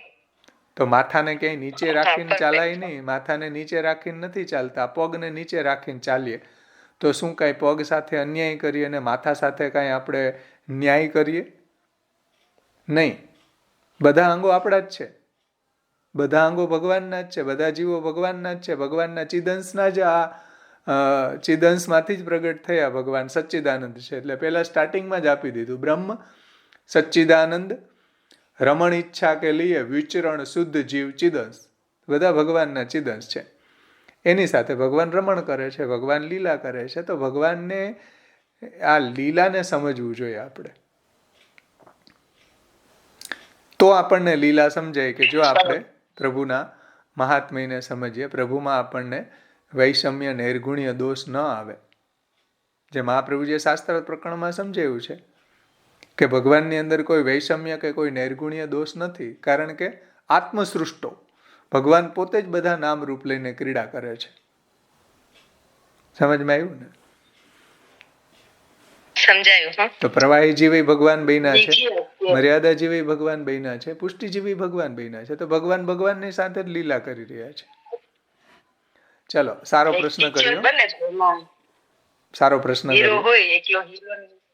હે અને પ્રભુ તો રસો રોકે છે ને, એકલું પિક્ચરમાં એક જ હિરોઈન હોય તો પછી તો એની આ લીલાય રસરૂપ જ છે બધી. એટલે કોમેડિયન બોલર કે બધા કોઈ બેટ્સમેન ના હોય ને ભાવેશભાઈ, હે કોઈ પ્લેયર, કોઈ બોલર હોય, હા કોઈ વિકેટ કીપર હોય તો આનંદ આવે. બધા જો જીતી જાય ને આ સમય સમયની બંને ટીમ તો એનો આનંદ ના થાય ને. રાઈટ. પરમાત્માની આનંદ લીલા છે. હા, હવે જુઓ, હવે કોઈ ક્રિકેટ બોર્ડને એવું કે ભાઈ આને કેમ અમ્પાયર બનાવ્યો, આને કેમ વિકેટ કીપર બનાવ્યો, આને કેમ બોલર બનાવ્યો, આને કેમ ફિલ્ડર બનાવ્યો, એવું ન કહી શકીએ. બધાય જોઈએ, ફિલ્ડરે જોઈએ, વિકેટ કીપર જોઈએ, અમ્પાયર જોઈએ, બોલર જોઈએ, બેટ્સમેન જોઈએ, તો જ આખું ક્રિકેટની રમત લીલા ચાલુ થાય. નહીં તો લીલા કેવી રીતના ચાલુ થાય? બધા બોલર હોય તો ટીમ જીતે નહીં.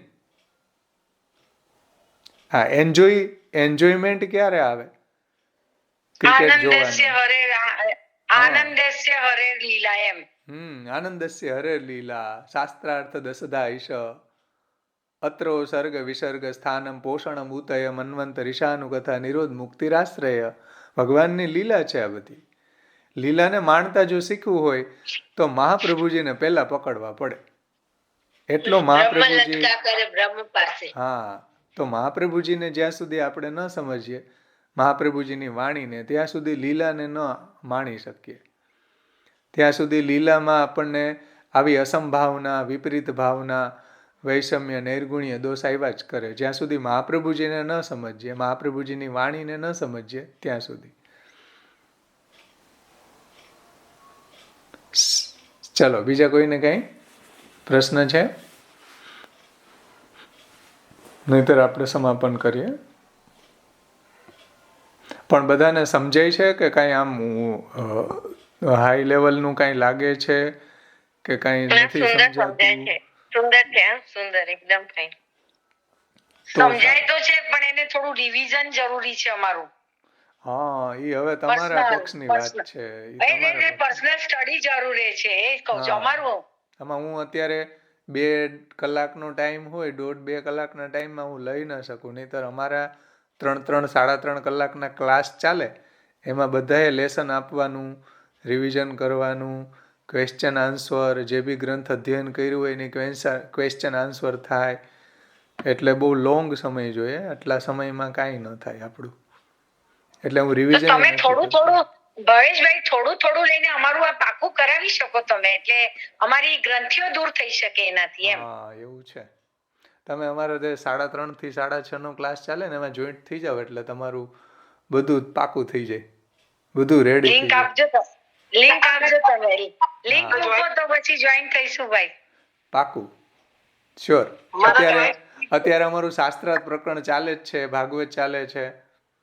એમાં જોઈન્ટ થઈ જાવ તમે 3:30 થી 6:30. પછી એમાં અધ્યયન ચાલે, એમાં પ્રશ્નોત્તરી આવે, એમાં તૈયારી કરવાનું આવે, એમાં પાકું કરવાનું આવે, એમાં બાય હાર્ટ કરવાનું આવે, બધું આવે. તો કમ્પ્લીટ થાય. આમાં તો શ્રવણ મંગલ થાય, કેવલ શ્રવણ મંગલ. અને પછી આમાં થાય છે શું ખબર છે, અત્યારે તો પૂર્ચ પાઠ ને માગચ સપાટ એવું થઈ જાય પછી. શ્રવણ મંગલમ શ્રીમદાતતમ ભુવિ ગૃણંતિ તે ભૂરિદા જના. ચલો, કાંઈ વાંધો નહીં. શ્રવણ મંગલ એ બહુ સારી વાત છે. મહાપ્રભુજીની વાણી પહેલાં શ્રવણ કરીએ તો આગળ જતાં અધ્યયન કરવાની ઈચ્છા થાય. એટલે તમે મારા નંબર ઉપર તમારો વોટ્સએપ કરી દેજો, હું તમને જોઈન્ટ કરી દઈશ. કોઈ બી ગ્રંથ અધ્યયન કરવું હોય તો એને આપણે અધ્યયન કરીએ ને તો એ આખી લાઈફ ટાઈમ રહે, આપણા આચરણમાં આવે, આપણા જીવનમાં ઉતારી શકીએ. કેવલ શ્રવણ સારી વાત છે. પ્રાથમિક સ્ટાર્ટિંગમાં આ રીતના શ્રવણ તમે આમાં નહીં મૂકી શકો. એ યુટ્યુબ ની અંદર મેં બધું મૂકેલું જ છે ઓલરેડી. આપણે અત્યારે ચાલુ છે એમાં તમે તમારી લિંક ન મૂકી શકો. ના, હું એમાં એડમિન નથી ભાઈ, એટલે હું ન મૂકી શકું. ઓકે. ચલો, આશ્રયનું પદ બોલી સમાપન કરી. હવે તમારા નંબર ઉપર